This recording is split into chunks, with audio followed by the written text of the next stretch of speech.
जो सच कहूँ ज़ुबान कटे, जो चुप रहूँ तो जुर्म है, सितम के इस दयार में ख़तीब कशमकश में है। सलाम खुशामदीद, मैं एहतशामुल्लाह बहलीम और आप देख रहे हैं पब्लिक पॉडकास्ट। ख़वातीन की बात की जाती है तो तारीख़ में हमेशा उनका पॉजिटिव रोल भी रहा है और नेगेटिव रोल भी रहा है। आज मेरे साथ जो ख़ातून मौजूद है, इनके मुख्तलिफ़ फेसेस हैं। इनके बारे में कहा जाता है ये दहशतगर्द भी हैं और कुछ लोग तो इनको बागी के नाम से पुकारते हैं। मैं जब इनको देखता हूँ तो मैंने जब पहली मर्तबा इन्हें देखा तो वो एक रोड था और ये अपना दुपट्टा फेंक रही थी। मैंने कहा पता नहीं क्या हो रहा है। उसके बाद फिर इनको अगले दिन गिरफ़्तार कर लिया गया और वो भी मेरी नज़रों के सामने। इनके मुख्तलिफ मैंने फेसेस देखे। आज हमारे साथ एक दहशतगर्द, एक बागी और कुछ लोगों के नज़दीक पीटीआई की बहुत बेहतरीन कारकुन तैयबा राजा मौजूद हैं। मैम कैसी हैं? खैरियत से हैं? मुझे ये बताएं कि आप दहशतगर्द हैं, आप बागी हैं, आप कौन हैं? कुछ लोगों के नज़दीक आप दोनों हैं, दहशतगर्द भी हैं और बागी भी हैं। मैं बिल्कुल डिटेल्स बताती हूँ। मुझे भी आपने एक शेर याद दिला दिया। वो क्या खूब कहा है किसी ने कि क्या है जो मुझे हुक्म नहीं मानने आते, दीवाना तो होता ही बगावत के लिए है। अरे अरे वाह। तो मैं बिल्कुल बागी नहीं हूँ। मुझे ये लक़ब दे दिया गया आई थिंक वो दुपट्टा इंसिडेंट के बाद। मैंने कई बार अपने लिए सुना है कि बागी हूँ मैं। बागी वो लोग होते हैं जो मुझे लगता है जिनकी बैकबोन बहुत स्ट्रांग होती है और वो किसी चीज़ के दुश्मन हो जाते हैं या तो। लेकिन जब आपने जिस जगह रहना हो, मतलब जैसे घर है, घर में रहना हो, तो आप अपने घर के ख़िलाफ़ कभी भी नहीं हो सकते। आप अपनी एफ़र्ट ज़रूर करते हैं अपनी तरफ से किसी चीज़ के लिए आवाज़ उठाने के लिए, लेकिन अगर सुनने वाले उसको सुनना नहीं चाहते तो फिर वो आप पे तोहमतें या इल्ज़ाम लगाते हैं। और मेरे साथ एग्जैक्टली यही हुआ है। मैं जब जेल पहुंची तो जो दफ़ात का पर्चा मेरे सामने आया, जब वो हमें इंदराज कर रहे थे जेल अंदर भेजने के लिए, एंटर करने के लिए, तो उसमें मुझे पता चला कि बगावत, कत्ल, इक़दाम कत्ल, ये सारी दफ़ात 23 दफ़ात थी। नारेबाजी, जलाओ घराओ, तोड़ फोड़, जिना हाउस हमला केस का जो डिटेल्स थी, तब मुझे पता चला कि मुझ पे बगावत का भी आप पे लगी 23 हाँ, इन अ सिंगल केस। अरे यस। तो उसमें क्या क्या था आपकी बात? कत्ल, इक़दाम कत्ल, बगावत, नारेबाजी, जलाओ घराओ, तोड़ फोड़, इश्तियालबाजी, मतलब पता नहीं क्या क्या उसमें। तो आपको यकीन आ रहा था कि मैंने ये सब कुछ किया है? नहीं, मुझे पहले बहुत हैरानगी हुई थी कि किसी खातून पे इस तरह का पर्चा हो सकता है। लेकिन बाद में पता चला कि अच्छा ये बहुत भोंडा किस्म का मजाक है, तो फिर हमने उस मजाक के साथ जीना शुरू कर दिया। अच्छा मैम, जैसे कि मैंने इंट्रो में भी कहा कि मैंने पहली मर्तबा आपको देखा वो था 9 मई। ओके। आप दुपट्टा फेंक रही थी। हाँ जी। किस लिए दुपट्टा फेंक रही थी? जो सामने वाले लोग थे उनको अपने करीब आने से रोकने के लिए दुपट्टा फेंक रही थी या अपनी हिफाजत के लिए दुपट्टा फेंक रही थी? क्या कर रही थी वो आप? मैं स्टेट को गैरत दिलाने के लिए फेंका था मैंने वो दुपट्टा। वो कैसे? मुझे लगता था कि क्योंकि कहीं भी हमारी तारीख अगर पढ़ी जाए, इस्लामी तारीख, तो औरतों ने जब जब दुपट्टे फेंके हैं ना तो जंगें रुक गई हैं। बिल्कुल ऐसे ही है। लेकिन उस दिन हमने कोई और मंजर, हाँ, उस दिन कोई और मंजर हुआ था। मैंने दुपट्टा फेंका तो सामने वाले ने कहा जी कि मैं तो, आप गलत एक्सपेक्ट करी हैं, मुझ में तो शर्मो हया नाम की कोई चीज़ नहीं है।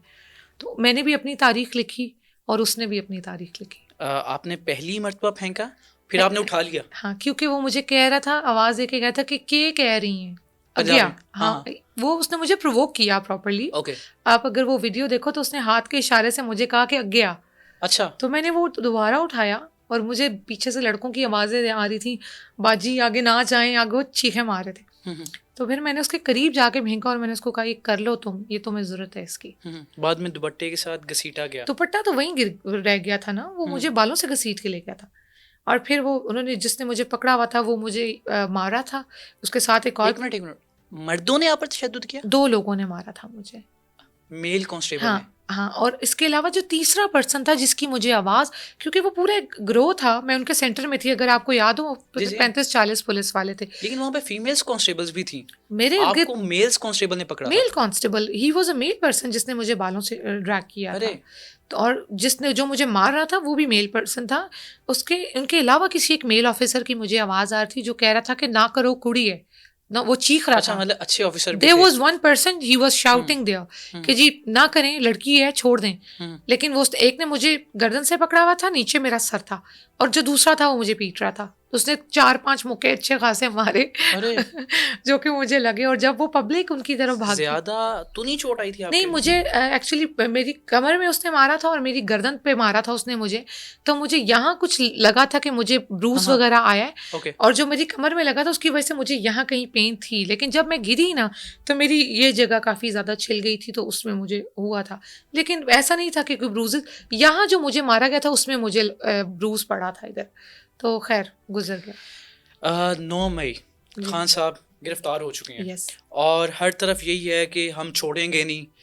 कोई कह रहा है GHQ की तरफ जाओ, कोई कह रहा है कि हम आज अपने खान को छुड़ाए बगैर हम पीछे हटने वाले नहीं हाँ। हैं। ये कौन कह रहा था आपको, कौन पैगाम दे रहा था? देखिए, हमें कोई पैगाम नहीं दे रहा था, बहुत वाज़ेह बात है, एक बहुत अगर पंजाब पुलिस लेके जाती इमरान खान तो एक पब्लिक रिएक्शन है ना, आपने अवाम जिस इंसान से ख़ुद को रिलेट करती है, कनेक्ट करती है, आपने उस लीडर को गैर कानूनी तौर पे, सुप्रीम कोर्ट ने बाद में ये क्लियर किया कि गैर कानूनी गिरफ्तारी हुई, ठीक है, गैर कानूनी तौर पे आपने उनको गिरफ्तार किया और उनको पुलिस नहीं लेके गई, उनको रेंजर्स लेके गई।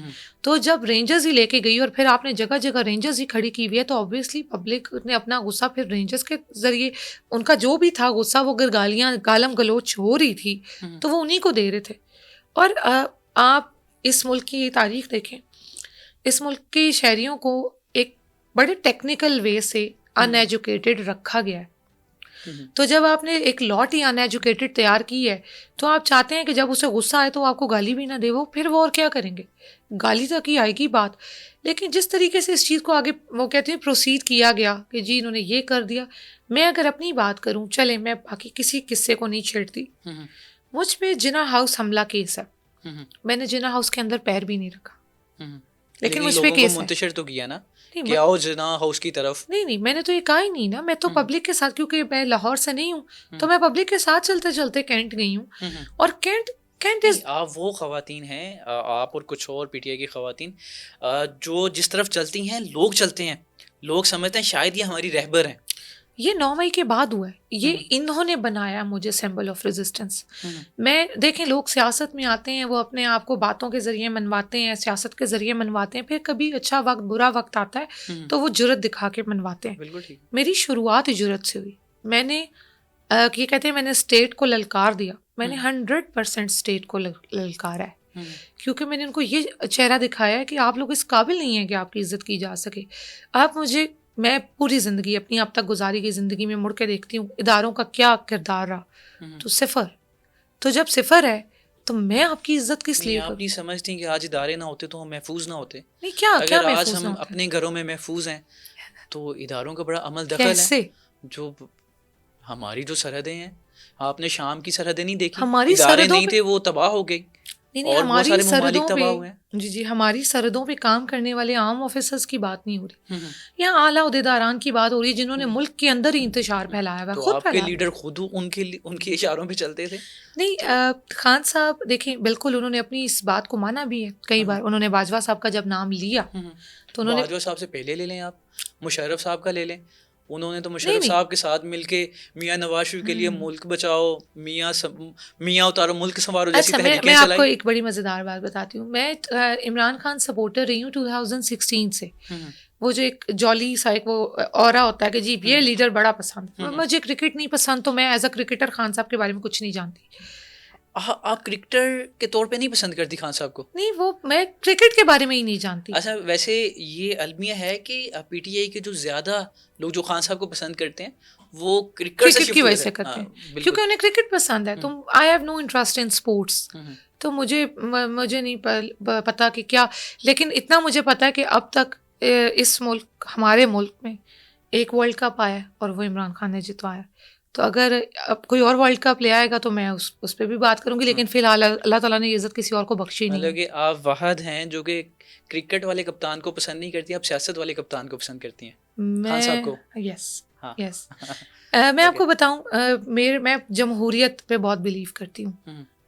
अगर ये इमरान खान का टेन्योर पूरा होने देते तो मेरा नहीं ख्याल कि अगली बार उतना वोट पड़ता जितना 2018 में पड़ा था, क्योंकि लोग महंगाई की वजह से तंग थे। वो जो एक जमहूरी तौर पे इमरान खान आए और जो उनको रिजीम चेंज के ज़रिए हटाया गया, वो ना हमारी आप कह लें इज्जत पे बात आ गई थी हाँ। कि मेरी चॉइस है, मेरा लीडर है, मेरी चॉइस है, मुझे पसंद है, क्यों हटाया? वो मेरे पे आ गया था। तो जब वो हर इंसान पे, जब आपकी इज्जत पे, आपकी चॉइस पे जब ज्यादती से उसको कहीं टर्न करने की कोशिश की जाती है, तो फिर वो आपके अंदर का इनकलाबी बाहर निकल आता है। हम ट्रैप हो रहे हैं, हम वापस फिर जिन्ना हाउस वाले रोड पे चलते हैं। ओके ओके, आप खान साहब का पता चल गया, आप उस वक्त शुरू कहाँ से किया आपने जिन्ना हाउस की तरफ जाना? लिबर्टी से। लिबर्टी में उस वक्त डॉक्टर यास्मीन राशिद थी? नो। कौन था उस वक्त?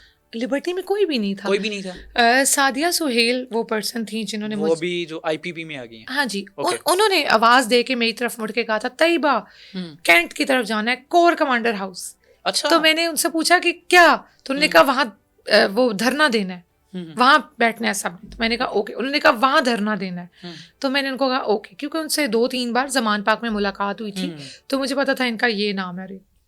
तो हम लोगों ने चलना शुरू कर दिया कैंट की तरफ के जी वहां जाके धरना देना है। बस ये हुआ था। रास्ते में पुलिस वगैरह थी? कोई भी नहीं, इट वाज ऑल क्लियर। कोई पुलिस, कोई सिक्योरिटी नहीं। नो। जब आप कैंट में दाखिल हो रही थी तब कुछ था? जब हम जो चौकियां वगैरह आती हैं बिल्कुल खाली थी, बिल्कुल खाली थी। अब क्योंकि मेरे कैंट में अभी दोस्त वगैरह रहते हैं, तो मैं जाती हूँ जब खदीजा की तरफ जाऊँ या रुबीना जमील की तरफ जाऊँ, तो मैं उनके घर जब जाती हूँ तो अभी वो मैं देखती हूँ चेक पोस्ट पे प्रॉपर सिक्योरिटी है, बट उस दिन वहाँ कोई नहीं था, बिल्कुल खाली था।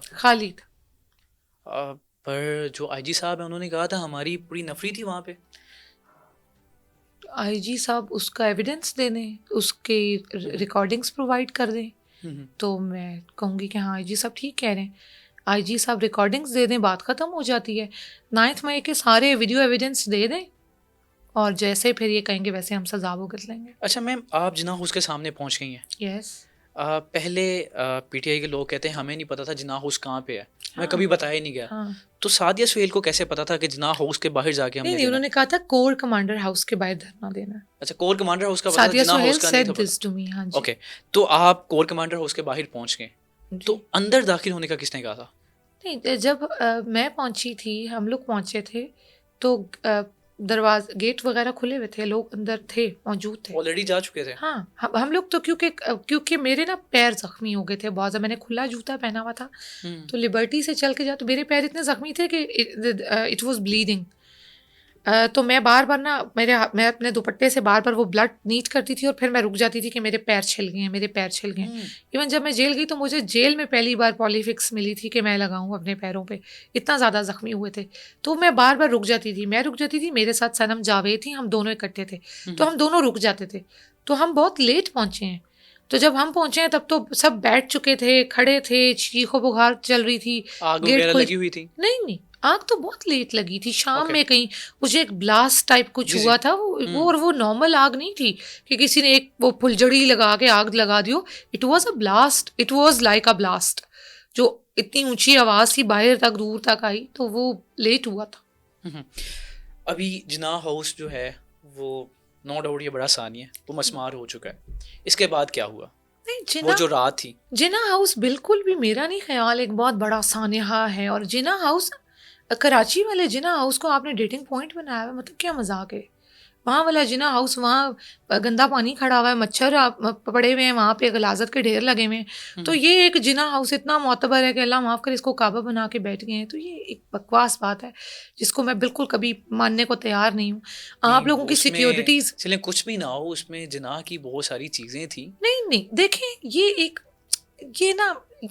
इमरान खान से बुग़्ज़ निकालने के लिए अगर एक चीज़ की जा रही है, तो सियासी तौर पे अगर कोई ज़ाती टसल है तो वो कर सकते हैं। ये तारीख में लिखा हुआ है। नहीं, तारीख में लिखा गया होगा, तो फिर वो कोर कमांडर साहब के पास क्या कर रहा था? उसको फिर इनको रखना चाहिए था सेव करके, जैसे आपने जिन्ना का मकबरा रखा हुआ है, जियारत रखी हुई है, इसको फिर वैसे रखना चाहिए था डेकोर पीस के तौर पे, कि लोगों को पता हो कि इट्स लाइक अ म्यूजियम और एल्स समथिंग। तो फिर वो ये भी पता हो कि जी इस जगह से कोई लेना देना ही नहीं, खाली जगह जो। लेकिन अगर आप रेंजर्स के ज़रिए, सिक्योरिटी इदारों के ज़रिए मुल्क की सबसे बड़ी सियासी पार्टी का लीडर घसीट के लेके जा रहे हैं, और फिर माशाल्लाह से आप सारा मीडिया बंद करके ड्रोन कैमरास के ज़रिए वो रिकॉर्डिंग चला के बार बार पब्लिक को दिखा रहे हैं, तो आप क्या एक्सपेक्ट करें? मतलब पब्लिक बाहर नहीं आएगी, लोग चीखेंगे नहीं, लोग रिजीम चेंज के बाद 9 अप्रैल को इन्होंने देखा पब्लिक कैसे निकली खुद। तो जब आपने वो 9 अप्रैल देखा हुआ था तो आप इमरान खान को कॉलर से घसीट के लेके जाने पे, मतलब बच्चे तो नहीं है ना, सिक्योरिटी ऑफिसर्स हैं इन्होंने, ये हमारे मुल्क की एजेंसी नंबर 1 एजेंसीज हैं, तो ये इतने बचकाना हरकत तो नहीं कर सकते कि जी उसको कॉलर से घसीट के ले जाएंगे तो कुछ नहीं होता, ऐसे तो नहीं। उन्हें सर्कमस्टांसेस पता थे, सर्कमस्टांसेस पता होने के बाद एक चीज़ ड्रोन कैमरास के जरिए रिकॉर्ड करके बार बार चलाए जाने का क्या मकसद है?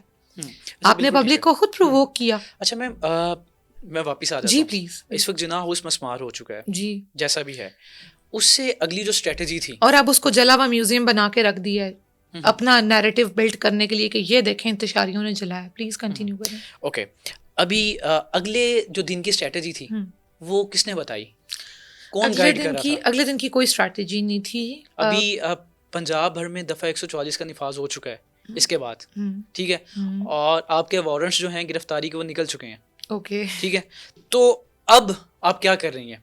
समझें कि मैं एक मंजर कशी करना चाह रहा हूँ। हाँ, अभी 9 मई है, कल 9 मई है, ठीक है। और रात को क्या हुआ जब आपको पता चल गया था कि आपकी गिरफ्तारी के वारंट्स निकल चुके हैं? नो, आपको नहीं पता? आई वॉज द विक्टिम, मुझे घसीटा गया था सड़क पे उसी दिन, वो 9 मई की बात कर रही हूँ, दुपट्टा इंसिडेंट के बाद। जी बिल्कुल ठीक है। तो मैं तो जब विक्टिम हूँ तो मुझे कैसे लगेगा कि जी मेरे ही अरेस्ट वारंट्स निकल आए हैं, और कभी ऐसी तारीख नहीं हमने देखी कि अभी तक, मतलब जो हमारी वाली जनरेशन जो अब अभी सियासत की तरफ कहीं टर्न हुई थी, तो इनको तो बिल्कुल कोई आइडिया नहीं है कि कभी सियासत में इस तरह औरतों को घसीट के वो, मतलब वही एक बहुत बड़ा इंसिडेंट था। फिर रात में कब वारंट्स निकले कुछ आइडिया नहीं, इंटरनेट बंद था। अगले दिन सुबह के 10 बजे मुझे, आप घर चले गई रात को वापस, या पार्टीज के लोगों ने कोई मुलाकात की? नहीं, पार्टी से तो कभी भी, पार्टी से तो मैं भी कनेक्ट नहीं हूँ। पार्टी से आप कनेक्ट नहीं है? नो, मतलब कि आप एज अ वर्कर सारी तगदो कर रही हैं? हाँ, ऑब्वियसली मैं I am not a notified member. तो मुझे अक्सर लोग कहते हैं जी आप फलां को अप्रोच करें, फलां को गौहर साहब को करें, फलां, तो मैं कहती हूँ जी मैं हर एक सेंसिबल पर्सन का सवाल होगा कि मैं क्या बात करूँ उनसे, मैं उनको कॉल करके क्या कहूँ? तो वो मुझे एक हेजिटेशन मेरी होती है कि मतलब जब कोई लॉजिक ही नहीं है तो मैं क्या उनको कॉल करके क्या कहूँ, किस तरह कनेक्ट करूँ? इमरान खान जब आएंगे तब की तब देखेंगे। बिल्कुल ठीक है। तो रात को आप वापस चलेंगी, पाँव आपका जख्मी हुआ, और ये मुझे मार पड़ी और मैं घर चली गई हूँ, और मैं यहाँ पे जहाँ मैं स्टे कर रही थी मैं वहाँ चली जाती हूँ, और इंटरनेट बंद है, और मैं जाके अपना शॉवर वगैरह लेके मेडिसिन लेके मैं लेट गई हूँ कि मुझे दर्द है। सुबह मैं उठी हूँ 9 बजे के करीब, 9:15, और मेरे फ़ोन पे कहीं नेटवर्क आया है और वो मेरा फ़ोन बज रहा है, कॉल्स आ रही हैं मुझे। तो मैंने एक कॉल्स अटेंड की, तो मुझे तुम ठीक हो, तुम्हारी वीडियो, तो मैंने कहा कौन सी वीडियो? वो दुपट्टा वाली। तो मुझे उस टाइम पता चला कि कुछ एक्स्ट्रा ऑर्डिनरी हो गया, वो बहुत वायरल। वो मुझे उस टाइम कॉल्स से अंदाजा हुआ, क्योंकि मेरे पास इंटरनेट नहीं चल रहा था। मैंने VPN कनेक्ट करके ट्वीट करने की कोशिश की तो मेरा ट्विटर नहीं चल रहा था। मैंने एक दोस्त से फ़ोन लिया और मैंने उसको कहा मैंने ट्विटर अपना लिंक करना है, ऑन करना है। मैंने उसके फ़ोन में ट्विटर कुछ देर के लिए ऑन करके उसके फ़ोन पे चल गया, मेरे फ़ोन पे नहीं चल रहा था। मतलब कि आपका फ़ोन कहीं और भी एक्सेस में था? आई डोंट नो, मेरा फ़ोन बार बार वार्म होता था और ऑफ हो जाता था। मैं उसको ऑन करती, and it was an iPhone, तो आईफोन नहीं हैंग होता है, आईफोन नहीं वार्म होता इस तरीके से जब तक उसमें कोई टेक्निकल इशू ना आ गया हो। तो मुझे, और मेरा फ़ोन टूट चुका था 4 दिन पहले, मेरा फ़ोन टूटा था 5 मई को मेरा फ़ोन तो मुझे लगा कि शायद टूटने की वजह से प्रॉब्लम हुई है। तो मैंने उसको किया, और मैंने फिर देखा कि कहीं वीडियो वो लोग शोर मचा रहे थे मुझे टैग कर करके, तो मैंने ट्वीट किया कि मैं ठीक हूँ, मुझे गिरफ्तार करने की कोशिश की गई थी, बला बला, मैंने वो पूरा एक ट्वीट लिखा कि मुझे अवाम ने नहीं अरेस्ट होने दिया, तो मैं सेफ़ हूँ। तो लोगों को पता चला कि मैं अरेस्ट नहीं हुई। वहाँ पे फिर मैंने कोई क्लिप देखा इसी पे सोशल मीडिया पे कि जी लिबर्टी की कॉल है 2 बजे की। तो मैंने फिर कांटेक्ट किया इधर उधर, मैंने कहा जी लिबर्टी, तो ने कहा हाँ 2 बजे इकट्ठे होना है। तो बस फिर मैंने दोबारा से अपने जाके तैयारी की और फिर हम दोबारा लिबर्टी। और मैं लिबर्टी की मंजरकशी मैं करता हूँ। चारों तरफ पे बख्तरबंद गाड़ियाँ हैं, प्रिजन वैन मौजूद है, और आपके आने से पहले अली साहब वहाँ दौड़ा करके गए हैं, और वहाँ उस वक्त भी जो है वो नफरी मौजूद थी, SHOs मौजूद थे कुछ जो कि देख रहे थे, और आपको पता भी है कि दफ़ा 144 लगी हुई है, फिर भी आप क्यों आई? ये तो कानून के भी ख़िलाफ़ है, और अगर आप कानून की खिलाफ वर्जी करेंगी फिर तो आप पे जुर्म साबित होता है। दफ़ा 144 में कितने लोग इकट्ठे नहीं खड़े हो सकते? 2 से ज्यादा नहीं खड़े हो सकते? 2 थे सिर्फ हम, मैं और सनम। नहीं 2 थे आप? नहीं, हम 2 थे। आप जब पहुंची हैं तो बहुत सारी खवातीन आपके पास आ गई हैं। नहीं, हम लोग हट गए थे। हम वहाँ जब बैठे हुए थे, आप वहाँ पे भी देखें, सनम अलग इंटरव्यू आप दे रही सेपरेट थी। हो गई थी? हाँ, और मैं बिल्कुल अलग ठीक। इंटरव्यू दे रही थी कि हमारे पास जो सहाफ़ी खड़े थे, जब पुलिस आती थी तो कहते थे, हम वो कार्ड दिखाते थे हम मीडिया से हैं, तो वो साइड पे हो जाते थे, हम सिंगल खड़े हो जाते थे, तो हम सिंगल पर्सन्स थे। फिर जब वहाँ पे वो फायजा मुराद को जब मारा गया, क्योंकि वो पहला इंटरेक्शन था, फायजा को मैंने पहली दफ़ा देखा था, अब तो she is a very good friend Faiza Murad. तो जब रेंजर्स ने उनको मार पीट के गाड़ी में फेंका, अच्छा, फिर एक खातून थी, उनके कपड़े फट चुके थे, कमीज फट गई थी, फायजा मुराद। फायजा मुराद थी वो? जी, वो फायजा मुराद थी। ओके। और वो फिर एक क्या हुआ बच्ची था? थी, वो खड़ी हुई थी, प्रोटेस्ट के लिए खड़ी हुई थी, उनकी मदर इन लॉ उनके साथ थी, तो वो उनकी मदर इन लॉ को पकड़ लिया था रेंजर्स ने, तो वो आगे हुई थी कि इन्हें छोड़ दें, बुजुर्ग हैं, पेशेंट हैं, तो मैं मतलब हम सिर्फ खड़े हुए हैं प्रोटेस्ट के लिए। तो उन्होंने फायजा को ही पकड़ लिया, और फिर फायजा ने, क्योंकि आगे से उसने कहा कि क्या कर रहे हैं, तो उन्होंने उसको मारना पीटना शुरू कर दिया प्रॉपर्ली, और उसको वो भी मेल्स कांस्टेबल से? मेल रेंजर्स है। अच्छा, रेंजर्स है। उसके बाद क्या हुआ? आप बच्ची का भी कोई जिक्र करने वाली थी? कुत्सिया नामी एक और बच्ची भी थी, जिसका जेल जाके मुझे नाम वगैरह, अगर आप वो वीडियो देखें 9th मई की, तो एक बच्ची थी, 10th मई की, तो एक बच्ची थी जिसको ग्रास वाले ग्राउंड पे घसीट रहे थे रेंजर्स। एक वो कहते थे पैरालाइज, हालांकि वो पैरालाइज नहीं थी, वो उसको घसीट इस तरीके से लग रहे थे, और वो बहुत पटीट सी लड़की थी, बिल्कुल दुबली पतली, और उसको 2 लोग घसीट रहे हैं, 2 हौलनाक से आदमी।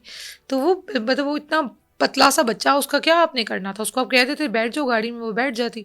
तो उस दिन औरतों पे हाथ उठाने हुआ, और प्रॉपर्ली रेंजर्स ने उठाया था। अच्छा, उसके बाद आपको गिरफ्तार कर लिया गया? उसके बाद हमें अरेस्ट कर लिया गया। हमने पूछा तो उन्होंने कहा जी, बाजी पंजाबी में कहते कि बाजी आप बैठे गाड़ी में, अभी 10 मिनट बाद आपको उतार देंगे। तो वो फिर 10 मिनट जो है 10 मिनट आप खुद बैठी हैं जाके गाड़ी में? नहीं, हाँ, उन्होंने हमें कहा बाजी, तो हमने कहा हाथ नहीं लगाना, हमें बताएं। तो उन्होंने कहा जी वो रही गाड़ी। तो वो जब मेरे साथ चलना शुरू हुआ, मैंने उनको कहा कि don't you dare to touch me, तो उन्होंने मेरे बाजू पकड़ के एकदम छोड़ दिए। तो जो उनकी मूव थी ना, उनके फुटस्टेप्स से, वो इतने एक्यूरेट थे कि मुझे अंदाजा हुआ कि ये पंजाब पुलिस नहीं है। पंजाब पुलिस के बड़े बड़े पेज होते हैं, उनकी चालें एक पैर इधर एक पैर उधर, तो जो तो उनके बड़े अच्छे आ गए हैं अब, तो तरक्की हो गई है। वो जुबानी कलामी भी वो जाहिल हैं, और वैसे भी वो पंजाब पुलिस में भी तो कोई अच्छी बात। तो प्रिजन वैन में आप बैठी हैं, वहाँ कुछ और भी ऑफिसर्स थी या ऑफिसर्स थे जो कि रिनाउंड फेसेस हैं उस वक्त? उस वक्त नहीं थे। जो हमें जिनको भेजा गया था हमारी निशानदेही के लिए, मैंने शहरबानों को देखा था वहाँ, अमारा मौजूद थी वहाँ। सनम को अमारा ने अरेस्ट करवाया था। सनम जहाँ खड़ी थी वहाँ अमारा खड़ी हुई थी, तो अमारा ने इसको कहा था कि, तो उसने कहा था कि सनम चीख, वो जो बताती है वो मुझे, कि मैं कहने लगी थी कि मुझे हाथ नहीं लगाना, तो कहती जब मैं पलटी तो वो अमारा थी, तो वो फीमेल थी, उसको लग रहा था कोई आदमी है, तो उसने हमारा को देखा था। और जब प्रिजन वैन में थे तो हमारी निशानदेही के लिए शहरबानो आई थी, उन्होंने बिल्कुल वो राउंड ग्लासेस लगाई हुई थी, हैरी पॉटर वाली, और वो सामने खड़ी हुई थी, तो मैंने उनको देखा था। तो क्या सिर्फ आपकी निशानदेही करी या फिर कोई वीडियोस या पिक्चर्स भी बनाई गई? नहीं, निशानदेही के लिए वो देख के चली गई थी, और फिर अगली कॉल की जी वही है, वही दोनों है। ये आपके सामने कॉल हुई? ये मेरे सामने हो, मतलब दरवाज़ा बंद हो गया था, सुन रहे थे हम, तो मैं कही थी ये कौन है, तो हम आपस में डिस्कस करते कि ये कौन है। तो फायजा ने हमें बताया कि ये ASP थी शायद, वो ASP शहरबानो, तो उसने कहा कि ये शहरबानो। अच्छा, उसके बाद फिर आपको कहाँ लेके गए? कहीं भी नहीं। 5:15 बजे से रात 11:30 बजे तक हम लिबर्टी चौक पे एक रोड से दूसरा रोड, रात को 11:30 बजे हमें थाना DHA शिफ्ट किया गया। अच्छा, आपने उस दिन सुबह नाश्ता किया था? यस। क्या किया था? मैंने उस दिन सुबह क्या कहा था, मैंने bread slice with egg fry और चाय। उसके बाद खाना कब खाया? नहीं खाया, रात को थाने में। क्या खाया था मैंने? पिज़्ज़ा मिला थाने में? वो सनम की फैमिली लेकर आई थी। अच्छा, तो ये आपको पहला थाने में अच्छा खाना मिल गया, जैसे भी मिला? नहीं, तो अच्छा खाना नहीं, वो एक्चुअली वो हमें लगा था अभी थाने से छूट जाएंगे, तो वो था कि अच्छा चलो, वो सनम ने मुझे बताया कि तुम्हारी वीडियो बहुत वायरल हुई। मैंने कहा अच्छा, वो कहाँ लगी वो, इस तरह, क्योंकि इंटरनेट नहीं चल रहा था। तो वो उस टाइम हम बिल्कुल उस फेज़ में थे कि नहीं कुछ नहीं होता, छोड़ देंगे, कोई नहीं, इतना फेमस भी हो गए हैं, और इस तरह वाले फेज़ में बिल्कुल अनएक्सपेक्टेड था। जेल जाने के 3 दिन बाद तक क्यों पता चल गया था कि 3 MPO के तहत गए। अच्छा, मैं ये डिस्कस करूंगा, मैं नहीं ये चाहता सारा संजीदा रहे। अच्छा, जो जेल का पहला खाना था वो था पिज़्ज़ा? नहीं, थाने का जो पहला खाना था वो पिज़्ज़ा था। इससे पहले भी पिज़्ज़ा खाती होंगी, उस पहले वाले पिज़्ज़े के टेस्ट और इस वाले टेस्ट में कितना फ़र्क था? कोई फर्क कैसा नहीं, लग रहा था? कोई फर्क नहीं था। नहीं होता ना कि यार यहाँ पे बैठ के इट वाज अ कुछ थ्रिल, एडवेंचर होता है ना ज़िंदगी वो का, एडवेंचर ही चल रहा एडवेंचर ही था। था, एडवेंचर था। ओके, और फिर उसके बाद क्या हुआ? उसके बाद फिर इन्होंने हमें कोर्ट प्रोड्यूस करने के बजाय सीधा ये कोर्ट लखपत ले गए। 3 दिन हम वहाँ बंद रहे, नजर नहीं, बंद रहे। आपका वो जुडिशियल या दीगर कुछ भी नहीं हुआ? नहीं 3 MPO के तहत, 3 MPO के तहत, हाँ, ये ओके, हमें डायरेक्ट जेल ले गए। ठीक है। फिर वहाँ हम रुके तो हमें पता चला 3 MPO के तहत हम, क्योंकि वहाँ पे केबल वगैरह लगी हुई थी, टिकर्स पे पता चल रहा था कि तैयबा राजा सनम जावेद दीगर 15 खवातीन, टोटल 17 थे हम। पता चला कि सबको 3 MPO के तहत वो जो इन्होंने नज़रबंद कर दिए। तो हम बिल्कुल वो इसको एज एन एडवेंचर ले रहे थे कि नाम भी हो गया है, बड़ी पॉपुलैरिटी मिल गई, कुछ नहीं होता, वापस जाएंगे। क्या नाम नहीं होगा? नहीं बदनामी तो तब हो ना जब कोई गलत काम किया हो। जब काम आप श्योर हो कि आप एक राइट साइड पे स्टैंड कर रहे हो तो फिर डट जाओ। गलती करो तो माफ़ी ना मांगना, ये गलती पे डट जाना शैतान का काम है। लेकिन अगर मैं स्टेट से सवाल करती हूँ और वो स्टेट को सिर्फ पसंद नहीं है जबकि मेरा सवाल सही है, तो ये उनका मसला है, ये मेरा मसला नहीं। तो मुझे लगता है मैं हिस्ट्री में राइट साइड पे स्टैंड। अच्छा, आप कोर्ट लखपत आप चले गई हैं। यस, 17 खवातीन हैं। यस। उसमें डॉक्टर यास्मीन राशिद भी हैं? नो नो नो, उसमें वैसे ही वो वर्कर्स हैं सारे? यस, मैं और सनम वर्कर्स थे, बाकी 2-3 खवातीन वुमेन विंग से थी, बाकी नॉर्मल और पब्लिक। ये जो आलिया हमजा और डॉक्टर यास्मीन राशिद, ये कब आई हैं? जब हम जेल पहुंचे थे तब आलिया वहाँ नहीं थी। आलिया बाद में आई और हमें पता चला कि आलिया वहाँ है। आलिया वहाँ नहीं थी पहले, आलिया कहीं और थी शायद। ओके, तो कोर्ट लखपत का पहला नाश्ता आपको क्या मिला? कोट लखपत का पहला नाश्ता नहीं पता, कोट लखपत की पहली चाय याद है मुझे, वो बहुत अच्छी थी। अच्छी चाय थी कोर्ट लखपत बहुत की? अच्छी थी, बहुत अच्छी थी। क्या उसकी खासियत क्या थी? बहुत अच्छी दूध पत्ती बनी हुई थी वो, तो मैंने, अरे ये तो बड़ा जबरदस्त है। मतलब वो मुशक्तियों ने हमारे लिए बनाई कि जी PTI दियाँ औरतां आइयां ने, हाँ। और फिर वो कहते थे जिना उस साड़ के आई हैं, तो I was like oh my God what the hell is going on. तो ये था, तो वो बड़ा उनके लिए वो बड़ा था कि पढ़ी लिखी सारी औरतें और ऐसी वेल ग्रूम्ड औरतें वो आके जेल आ गई हैं। तो वो हमें ना लाइक, हम लोग चाहे इनके लिए हम इंतशारी हों लेकिन उनके लिए ऐसे हम स्टार्स थे, तो हमें ट्रीट भी ऐसे करते थे। तो हम हालांकि सख्ती बहुत थी शुरू में, जब री अरेस्ट हुए तब बहुत सख्ती थी। लाइट बंद कर देते थे, शदीद गर्मी, लाइट बंद, सेल में बंद, कहते थे ओपन कर, कहते थे जेल बंद है। अब वो सामने सारे घूम फिर रहे हैं, सारी खवातीन, हम बंद हैं, भाई क्यों बंद किया? जेल बंद है, कहाँ बंद है वो? बाजी चुप करें। हम कहते थे ये क्या है? और फिर लाइट बंद, सिर्फ हम स्पेसिफिकली हमारे सेल्स की लाइट बंद होना शदीद गर्मी में। तो ऐसे ऐसे हुआ कि अपने ऊपर पानी फेंकते थे कि गीले बैठे रहो के थोड़ी हालत बचे, इस तरह से बैठे थे। अच्छा, मैं ये जो जेल की कारगुजारी सुनूंगा, मैं फिर थोड़ा सा आपको महसूस करना चाह रहा हूँ, इतनी संजीदा बातें हो गई हैं। तो आपको चाय मिली, वो बड़ी ज़बरदस्त थी, बहुत बेहतरीन। अच्छा, जब भी हम कहीं जाते हैं ना तो पहला सवाल होता है यार तेनू इस जगह ते नींद आई? मतलब कि हम कोई नई जगह पे जाएं तो हमें नींद बड़ी मुश्किल से आती है या फिर एक अजीब सा लगता है। तो पहली रात का जो वो बिस्तर था कोट लखपत का, वहाँ आपको नींद आई या सुकून की नींद आई? अच्छा सवाल है ये, सवाल आज तक मुझसे किसी ने पूछा। एहतिशाम, मैं आपको एक बात बताती हूँ। जब हमें थाना रखा गया ना, DHA, तो तब जब हम जेल गए तो हम लोग 17 खवातीन थी टोटल। तो इतनी बातचीत एक दूसरे के साथ इतनी ज़्यादा हो रही थी कि पता ही नहीं चला कि अच्छा यहाँ है। गप्पे मार रहे थे, एक सेल में 6-6 लोग बातें कर रहे थे, बातें करते करते मतलब एक एक अपने अपने बिस्तर पे आवाज़ एक दूसरे को दे रहा है, बात कर रहा है, सो गया, नहीं पता चला।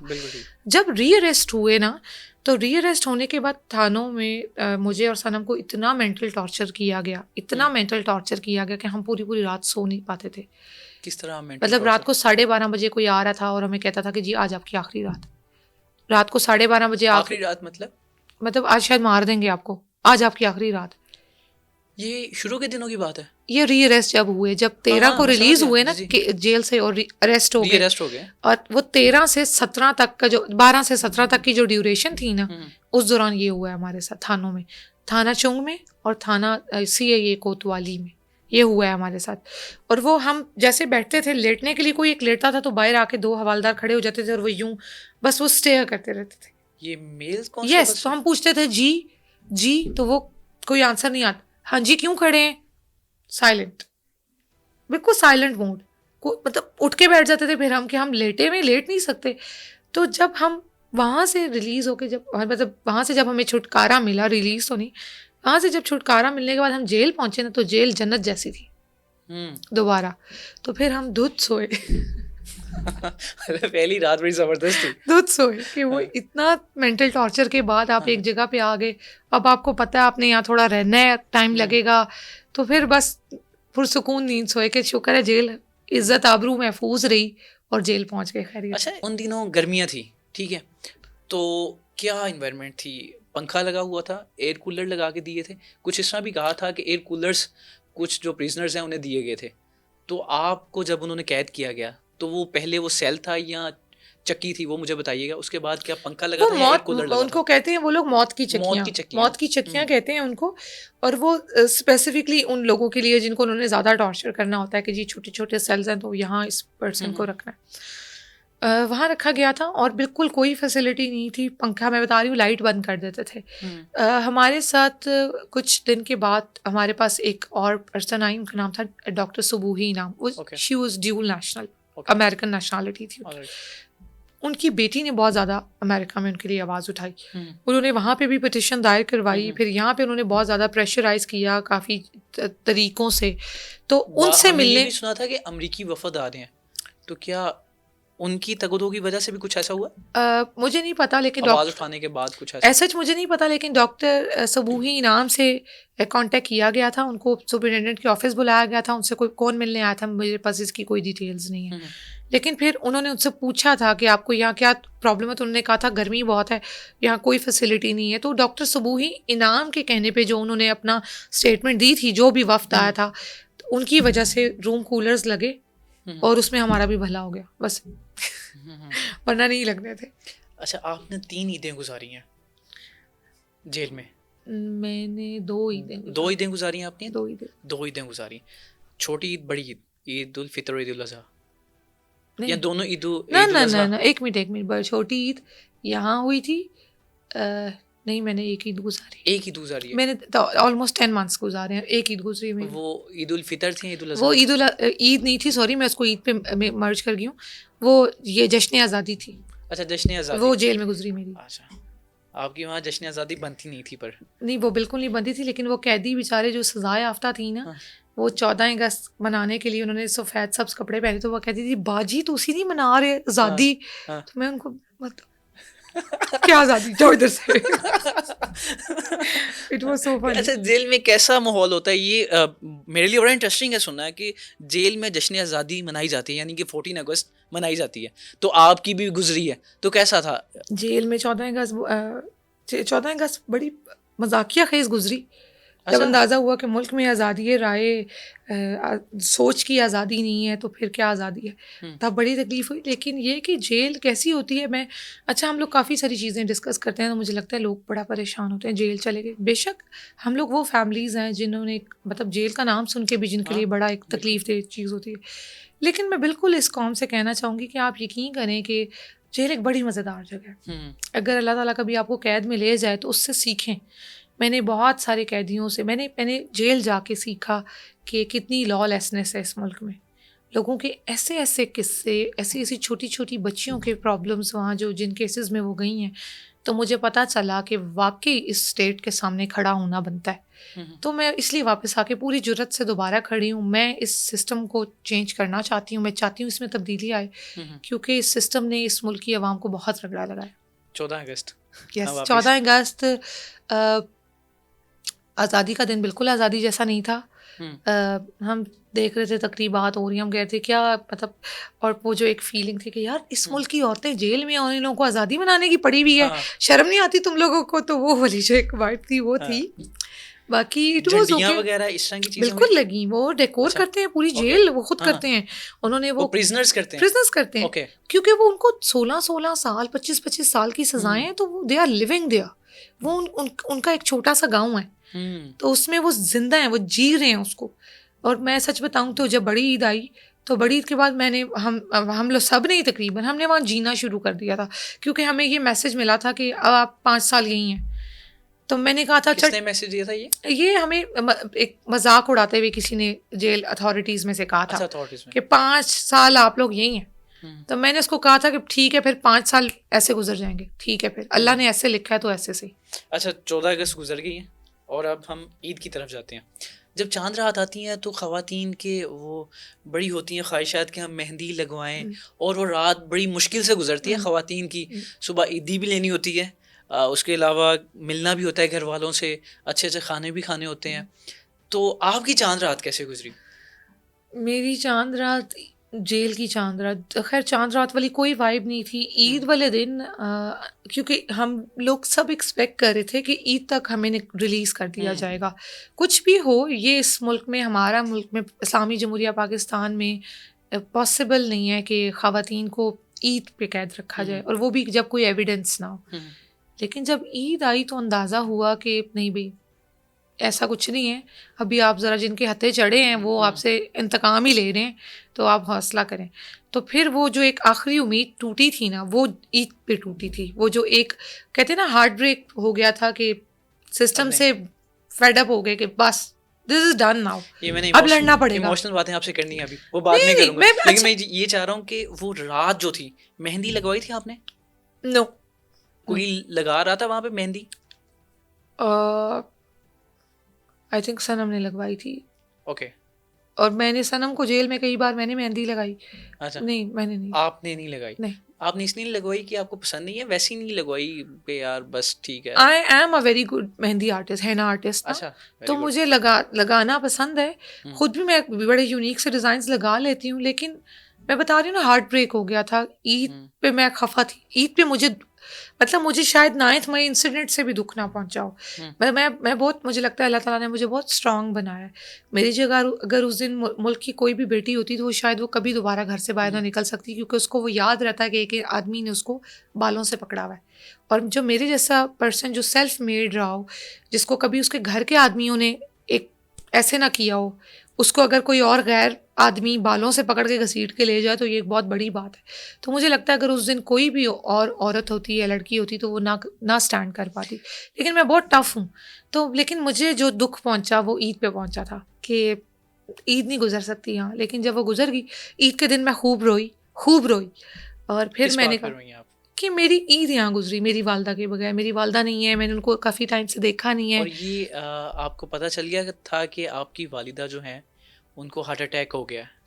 ये खबर पहुंच गई थी आपको? ये ईद से पहले की है, बाद की खबर है? ये पहले की है। जब वाला इशू हुआ था तो मेरी वालदा को हार्ट पेन हुई थी। वो मैं ये पूछना नहीं चाहता था, वेरी सॉरी। अगर आपको बुरा लगे आप ना इसकी, अगर आप कहते हैं मैं इधर ही रोक देता हूँ। अब लेकिन इसमें वैसे सदाकत थी, ऐसा हुआ था। ये कहा गया कि आपके साथ जेल के अंदर मेरी वालदा को एक वीडियो सेंड की गई थी एक अननोन नंबर से, और उसके बाद एक मैसेज भेजा गया था कि तैयबा। तो वो मेरी वालदा ने उस वक्त सनम की मदर को कॉल मिलाई।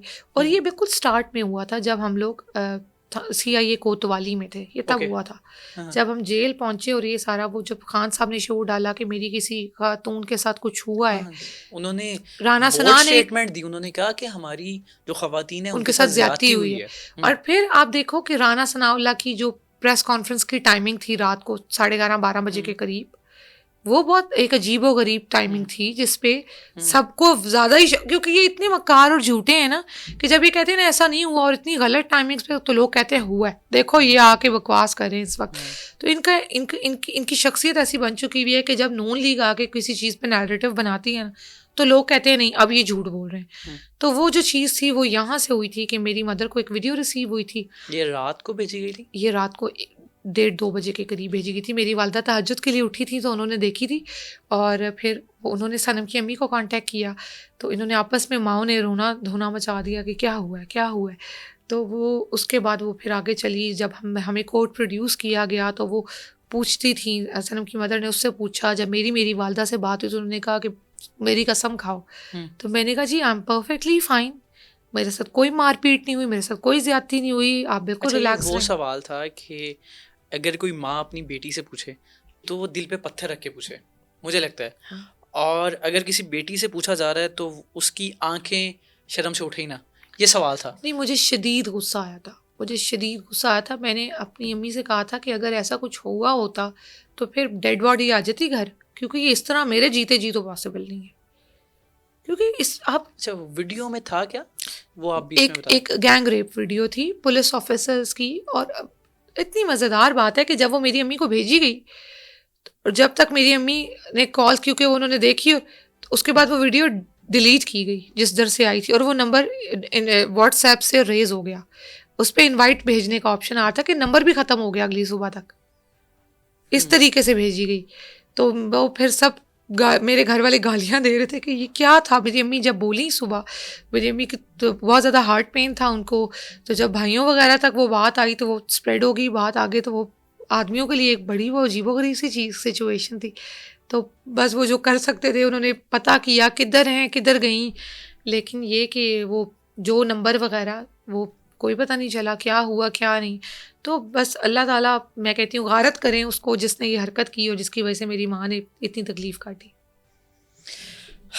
बात आप कह रही हैं और आपकी अभी आंखें नम हो चुकी हैं। मुझे नहीं पता उस वक्त आपकी क्या सूरत हाल होगी जब जो आपकी वालिदा आपको मिली, तो आपने क्लियर कर दिया कि ये मामला नहीं है हाँ। और आप वापस चले गई। तो ये बात आपके जहन में बार बार चल रही होती है। कोई ऐसा इंसिडेंट हो जाए ना, वो कुछ टाइम तक हमारे जहन में चलता है। साइकोलॉजी, जो भी साइकोलॉजिस्ट हैं वो कहते हैं कि आपके जहन में वो बार बार चलती है बात। हाँ। तो वो भी मंजर चल रहा होगा आपकी वालिदा का जो बात करी। वालिदा तो की तकलीफ आपने खुद को कैसे देखा, खुद को कैसे स्टेबल किया, क्योंकि बहुत बड़ा एक सवालिया निशान बन चुका था इज्जत पे। नहीं, इज्जत अल्लाह देता है। इज्जत, रिस्क, ज़िंदगी, ये अल्लाह ताला के इख्तियार में। ये मैंने कभी नहीं इस चीज़ को, मैं आप यकीन करो, मैं अल्लाह ताला का बहुत शुक्र अदा करती हूँ। मैंने शोहरत से ज़्यादा इज्जत कमाई है। लोग मुझसे बहुत प्यार करते हैं। मैं जब निकली और जब मैं वापस पहुँची, तो आई रिमेंबर जो शुरू के 3 माह, अभी भी इवन मैं बड़ा खुल के बोल रही हूँ, मुझे कर्नल्स की फैमिलीज़ मिलती हैं, ब्रिगेडियर्स की फैमिलीज़ मिलती हैं, मेरे दोस्तों में काफ़ी लोग, वो मुझे कहते हैं हम बहुत शर्मिंदा हैं, हम कुछ नहीं कर पाए तुम्हारे लिए, हम बहुत शर्मिंदा हैं। तो ये अगर इनको लगता है कि जी इदारे के लोग, तो इदारे वाले तो मुझे कहते हैं कि जी हम आपसे बहुत प्यार करते हैं। तो मुझे तो पब्लिक से बहुत प्यार मिला है। मुझे तो मैंने जब भी कभी किसी बड़ी उम्र की खातून से मिली तो मुझे वो रो के कहते। आई रिमेंबर मेरी अम्मी को जब हार्ट पेन दोबारा हुआ और जब मैं उनको AFIC लेकर गई, तो AFIC में मुझे एक कर्नल साहब की फैमिली मिली और उनकी वाइफ बाकायदा रोई और मेरा हाथ चूमती थी बार बार। उन्होंने कहा बेटे मैंने बहुत दुआएं की तुम्हारे लिए। तो मुझे अंदाज़ा हुआ कि मैं कभी भी पूरे इदारे को बुरा नहीं कह सकती, मैं कभी भी पूरे इदारे को, अपने किसी भी पूरे इदारे को गाली नहीं दे सकती, क्योंकि वो बहुत प्यार करते हैं मुझसे। तो फिर मैंने ज़रा सा इन चीज़ों को बैठ के बड़े तरीके से सोचा, और फिर क्योंकि पब्लिक बहुत प्यार करती है मुझसे, तो मैंने कभी इस चीज़ पे मैं फ़िक्रमंद नहीं हुई कि इज़्ज़त पे बात आ गई इस तरह, कभी भी नहीं। मैम, ये बहुत सारे लोगों ने आपसे सवाल किया होगा, मैं भी फिर सवाल कर देता हूँ कि कोई ऐसा लम्हा आया जेल में, तंग हो गया, फेडअप हो गई, आपने कहा यार बस अब ख़त्म? हाँ, ख़त्म नहीं, जैसे होता है ना कि मतलब हिम्मत हार जाता है। नहीं, हिम्मत नहीं हारी, तकलीफ हुई थी बड़ी ईद पे, जब मैं बता रही हूँ कि तकलीफ थी, दुख था, बहुत ज़्यादा दुख था कि यार ईद भी गुजर गई इधर, ये बड़े बेशर्म है, ये ढीठ हो गए। तो फिर मैंने आई हैव डिसाइडेड कि ओके फिर ढीठ हो गए हैं तो फिर मुझसे ज़्यादा ढीठ कोई भी नहीं है, चलें फिर लड़ते हैं, चलें फिर आप मुकाबला करते हैं।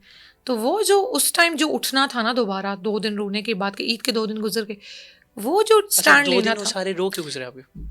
वो 2 दिन रो के गुजरे, और उससे पहले मैंने बिल्कुल खामोशी इख्तियार कर ली हुई थी। इवन मेरी लॉयर मुझे कहती थी कि तैयबा कोई स्टेटमेंट, तो मैं कहती थी नहीं, कुछ भी नहीं, खामोशी। मुझे लगता था कि ये एक गुस्सा है, जानबूझ के कर रहे हैं, निकाल देंगे। लेकिन जब ईद आई तो मुझे अंदाज़ा हुआ कि लड़ना है, ये कोई आपके पीछे मुड़ने वाली कोई बात नहीं। फिर 1-2 चीज़ें इस तरह की हुई जी कि आप कह दें कि आप लोगों से गलती होगी, आपके तो लीडर का इन्वेस्टर आ गया है, तो आप लिख के दें और घर जाएं। तो मैंने सोचा लीडर का इन्वेस्टर, आप ਤੁਹਾਡੇ लीडर ਦਾ इन्वेस्टर आ गया, ਤੁਸੀਂ भी लिख के दो तो कार जाओ। अच्छा। तो सनम और मैं फिर हम डिस्कस करते थे, मैंने फिर उसके बाद सोचा, मैंने कहा जी अगर ऐसी ही बात है और फिर नहीं छोड़ना तो फिर मुकाबला करते हैं, फिर ऐसे थोड़ी होता है। तो फिर उसके बाद जो मुझे लगता है मैं उठी ही ना उसके बाद, तो आज तक वो मैंने पैर पीछे नहीं हटाए। और तंग हुई, मैं बहुत तंग हुई। जेल में एक चीज़ जो मैंने बहुत ज़्यादा सुनी, जिससे मुझे लगता है कर दिया गया था या मैं खुद हो गई थी, मैं आइसोलेट हो गई थी, कि मुझे बहुत ज़्यादा सुनने को मिला कि तैयबा का सबसे बड़ा केस है, सबसे बड़ा केस है, तो इससे थोड़ा फासला रखें, इससे हाँ, इससे ज़्यादा बातचीत ना की जो जाए। आपकी अपनी जो खवातीन थी, जो हाँ। दोस्त थी, उनको भी कहा कि आप पीछे हो जाएं? नहीं, उन्हीं में से कहा गया ये। अच्छा। आपस में डिस्कशंस होती थी कि इससे थोड़ा डिस्टेंस रखें, कि इसका सबसे बड़ा केस है, इसने एक सिटिंग ऑफिसर को गाली दी हुई है। मतलब मैंने एक पर्सन को गाली दे दी, वो मैं जानती भी नहीं हूँ, तो पब्लिक दे रही थी, मैंने दी। मैंने सिर्फ नाम सुना था, मुझे भी गुस्सा था, मेरे लीडर को लेके जाने के पीछे अगर ये लोग हैं तो मतलब अल्लाह ताला माफ़ करे, किसी वली औलिया पे तो नहीं बात की गई। अल्लाह ताला माफ़ करे, आप आम इंसान हैं, अगर आप किसी ओहदे पे, हम ओहदों की इज़्ज़त करते हैं, लेकिन अगर आप डंके की चोट पे बेड़ा गर्क कर रहे हैं मुल्क का, तो अगर आपको पब्लिक कभी अपने रिएक्शन में गाली दे जाती है, तो ऐसी कौन सी आपकी ईगो पे बात आ गई है कि आपने कहा जी नहीं। तो वो इतना ज़्यादा सुनने को मिलता रहा ना कि दूर रहें, डिस्टेंस मेंटेन तो करें। हुआ ऐसा कुछ हुआ? सारे जो थे खवातीन वो दूर हो हाँ गई? हाँ, काफ़ी रिजर्व थे लोग से, तो आप अकेली रह गई? काफ़ी टाइम, कितना टाइम? 2 months I think. 2 महीने आपके पास आपकी अपनी दोस्तें भी नहीं आ सकी मैंने जेल की? नहीं पीटीआई की जो साथ खवातीन है? साथ थे, बातचीत नहीं करते थे। 8 डेज, तो 8 डेज कंप्लीटली ऐसे गुजरे हैं जिनमें मेरी किसी से बातचीत नहीं हुई। 8 डेज। उसके बाद मेरे सेल में कुछ नए लोग आए, हम्म, और फिर वो जो नए आए उनमें से एक खातून से मेरी बहुत ज़्यादा दोस्ती हुई, वो कौन थी? अरुणा नईम। उन्होंने मेरा ओके। बहुत ख्याल रखा, बहुत।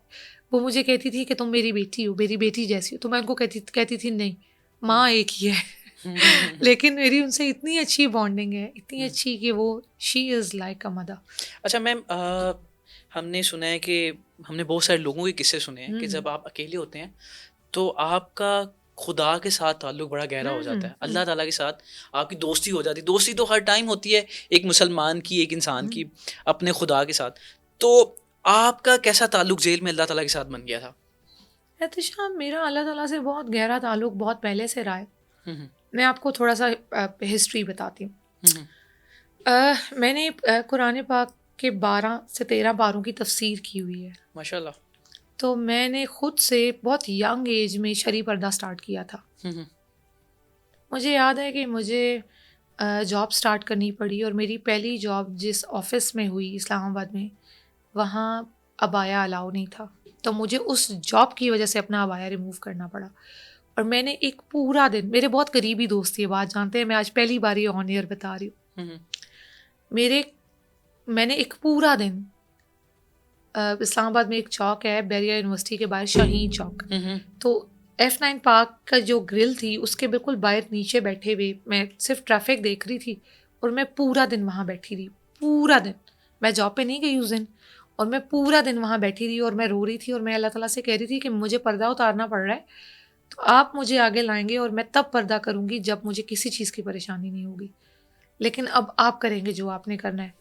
मैं अब इस लेवल पे अगर ये कर रही हूँ रिमूव, वो एक ऐसा कनेक्शन मेरा अल्लाह ताला से रहा है कि मैंने हमेशा अल्लाह ताला को बहुत मेहरबान पाया खुद। मुझे अल्लाह तो ताला उससे से अगले दिन मोहब्बत आपने है। पर्दा रिमूव कर दिया? हाँ, मुझे अबाया मैंने रिमूव किया, और मैंने जॉब स्टार्ट की, और फिर मेरी जॉब एक के बाद एक जॉब, एक के बाद एक जॉब, दोबारा मैं अबाया नहीं पहन ये सकी। पूछना नहीं, मुझे लगता है पर्सनली बात है।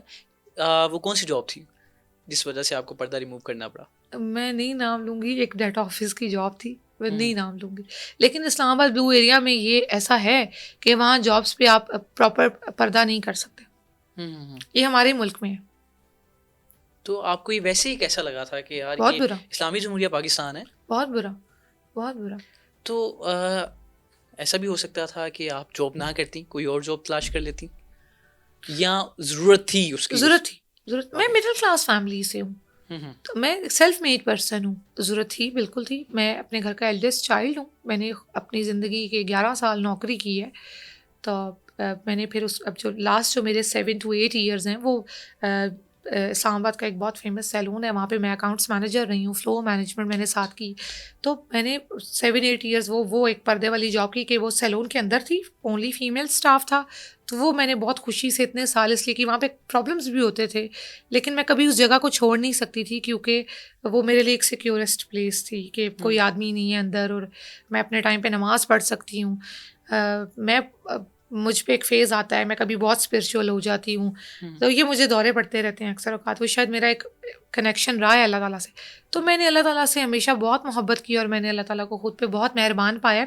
इवन मैंने जब खान साहब के साथ आखिरी बार मैं बैठी थी, एक अफ्तारी थी, तो मैंने आगे सवाल रखा हुआ है, मैंने एक दुआ मांगी थी वहाँ। मेरी दुआएं इतना इनक्रेडिबली पूरी होती हैं। ये वही दुआ मैं अगर डिस्कस कर दूं अगर आप चाहें कि आपने कहा कि खान साहब से जब मिलूं तो वो मुझे मेरे नाम से जानते हो। मैंने अल्लाह ताला से कहा कि मैं इस शख्स से पहले भी 3 बार मिल चुकी हूँ और आज फिर मिल रही हूँ, लेकिन ये कैसी बात है कि मैं इनको लीडर कहती हूँ, उस्ताद कहती हूँ और इनको पता ही नहीं है मैं कौन हूँ। तो अल्लाह ताला मैंने ऐसे बेनाम नहीं मिलना ना, तो आपके लिए क्या मुश्किल है, आपके लिए क्या मुश्किल है। तो अब जब मैं इस शख्स से मिलूँ ना, तो बस इनको मेरा नाम पता हो, इनको पता हो तैयबा बैठी हुई है सामने, तो बस आपने अलावा की करना है। वो जो दुआ थी मैंने बड़ी शिद्दत से मांगी और वो इतनी शिद्दत से मांगी कि 9 मई हो गया। तो खान साहब को जेल में भी आप याद थी। हाँ, उन्होंने फिर आपका नाम लिया। अच्छा मैम, नो डाउट आपकी भी बहुत कुर्बानियाँ जेल में, और सनम जावेद उनकी भी बहुत कुर्बानियाँ जेल में।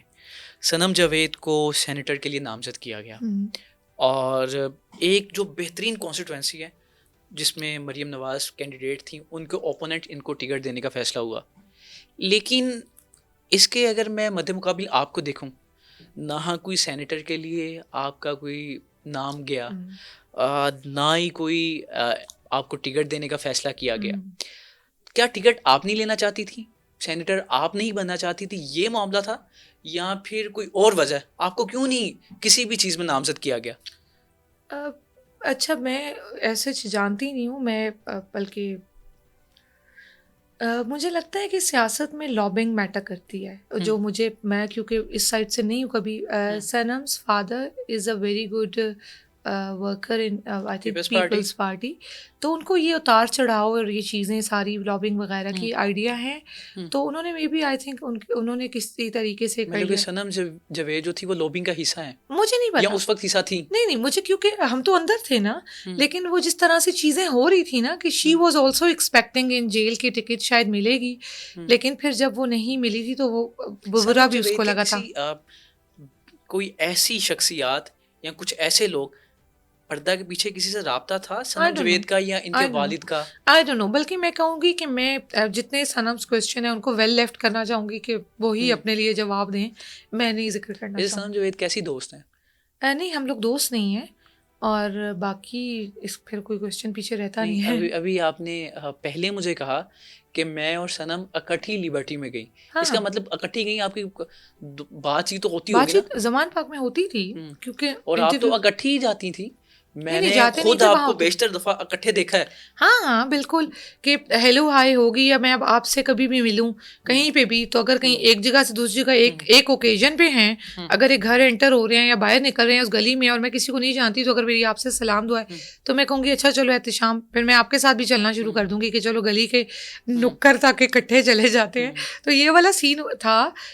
दोस्ती ऐसा दोस्ती, क्योंकि थाने का टाइम इकट्ठा गुजरा था, थाने में बड़ा सारा दिल की बातें उसने भी कर ली, मैंने भी। तो जब आप बिल्कुल अकेले थे, सिर्फ हम 2 लोग थे, तो वो ज़रा उस टाइम पे थोड़ा बहुत बॉन्डिंग वगैरह का आप कह सकते हैं, अदरवाइज ऐसा नहीं था कि कोई करीबी। वैसे सनम में लीडरशिप की क्वालिटीज़ नज़र आती हैं आपको? नहीं, ये मैं थोड़ी बताऊँगी, तजियाकार आप लोग हैं। नहीं, आपने खान साहब को देखा, आपने मुख्तलिफ सियासतदानों को करीब से देखा, तो लीडरशिप की क्वालिटीज़ के बाद आपने खान साहब को पसंद किया, आपने अपना उस्ताद माना। अगर आप इतने बड़े लीडर को अपना उस्ताद मान रही हैं, तो आपने कुछ क्वालिटीज़ ऐसी भी, खान साहब परखने के मामले में बड़े सख्त थे, तो आपने खान साहब से कुछ ऐसा तो सीखा होगा कि लोगों को परखा कैसे जाता है, लीडरशिप की क्वालिटीज़ को देखा कैसे जाता है। नहीं, खान साहब से देखें, मैं ये तब परखना सीखूं जब मैं खान साहब के कोई बहुत क्लोज सर्कल में हूँ और मैं रोज़ उनको देखूं कि वो लोगों को कैसे परखते हैं। करीब रहने का नहीं होता। नहीं, उस्ताद तो अभी बहुत सारे लोगों के ऐसे उस्ताद हैं जो किताबों तक महदूद रह गए। नहीं, ऐसा ही है। जब आप इस चीज़ पे आते हैं, आपने सवाल किया कि लोगों को परखने के मामले में खान साहब, तो मुझे कैसे पता होगा कि लोगों को परखने के मामले में खान साहब कैसे हैं, क्योंकि बहुत सारे ऐसे डिसीजंस, बहुत सारी ऐसी चीज़, देखें खान साहब की पूरी एक टीम थी और वो जैसे ही 9th में हुआ तो मेजॉरिटी भागे, तो परखने का मामला is a different thing I think in सियासत। कर देता हूँ इसको। क्या सनम जो है आपके साथ जितनी भी देर रही हैं, कुछ तो आपने उनमें देखा होगा, क्या वो सेनेटर के लिए परफेक्ट हैं? आई डोंट नो, ये जब खान साहब आएंगे तो वो, ये पार्टी मैटर है ना। चलिए सेनेटर भी पीछे ले जाते हैं, सेनेटर भी पीछे हो गया, क्या वो मेंबर ऑफ नेशनल असेंबली के लिए अहल है? मैं आपको ये कहूँगी कि I don't want to discuss Sanam Javed, मैं वेल लेफ्ट करना चाहूँगी। Next question please. अच्छा चलें, थैंक यू सो मच। मैं बिल्कुल आपको ज़्यादा नहीं तंग करूँगा। बहुत शुक्रिया, okay. पहले ही आपने इतना हमें टाइम दे okay. दिया। अच्छा मैम, आज बड़ा एक ज़बरदस्त काम हुआ जी। आज आपने पैगाम रसानी का काम किया। ओह, ये कब हुआ? आज हुआ। आप एटीसी में थी और आज जेल ट्रायल थे। ओह, उमर सरफराज सीमा, डॉक्टर यास्मीन राशिद, ये सारे लोग थे। और मैं पैगाम रसानी वाली बात तो बाद में करूँगा। डॉक्टर साहब ने आपके ज़रिए कोई पैगाम पहुँचाया, वो क्या था वो मैं बाद में डिस्कस करूँगा।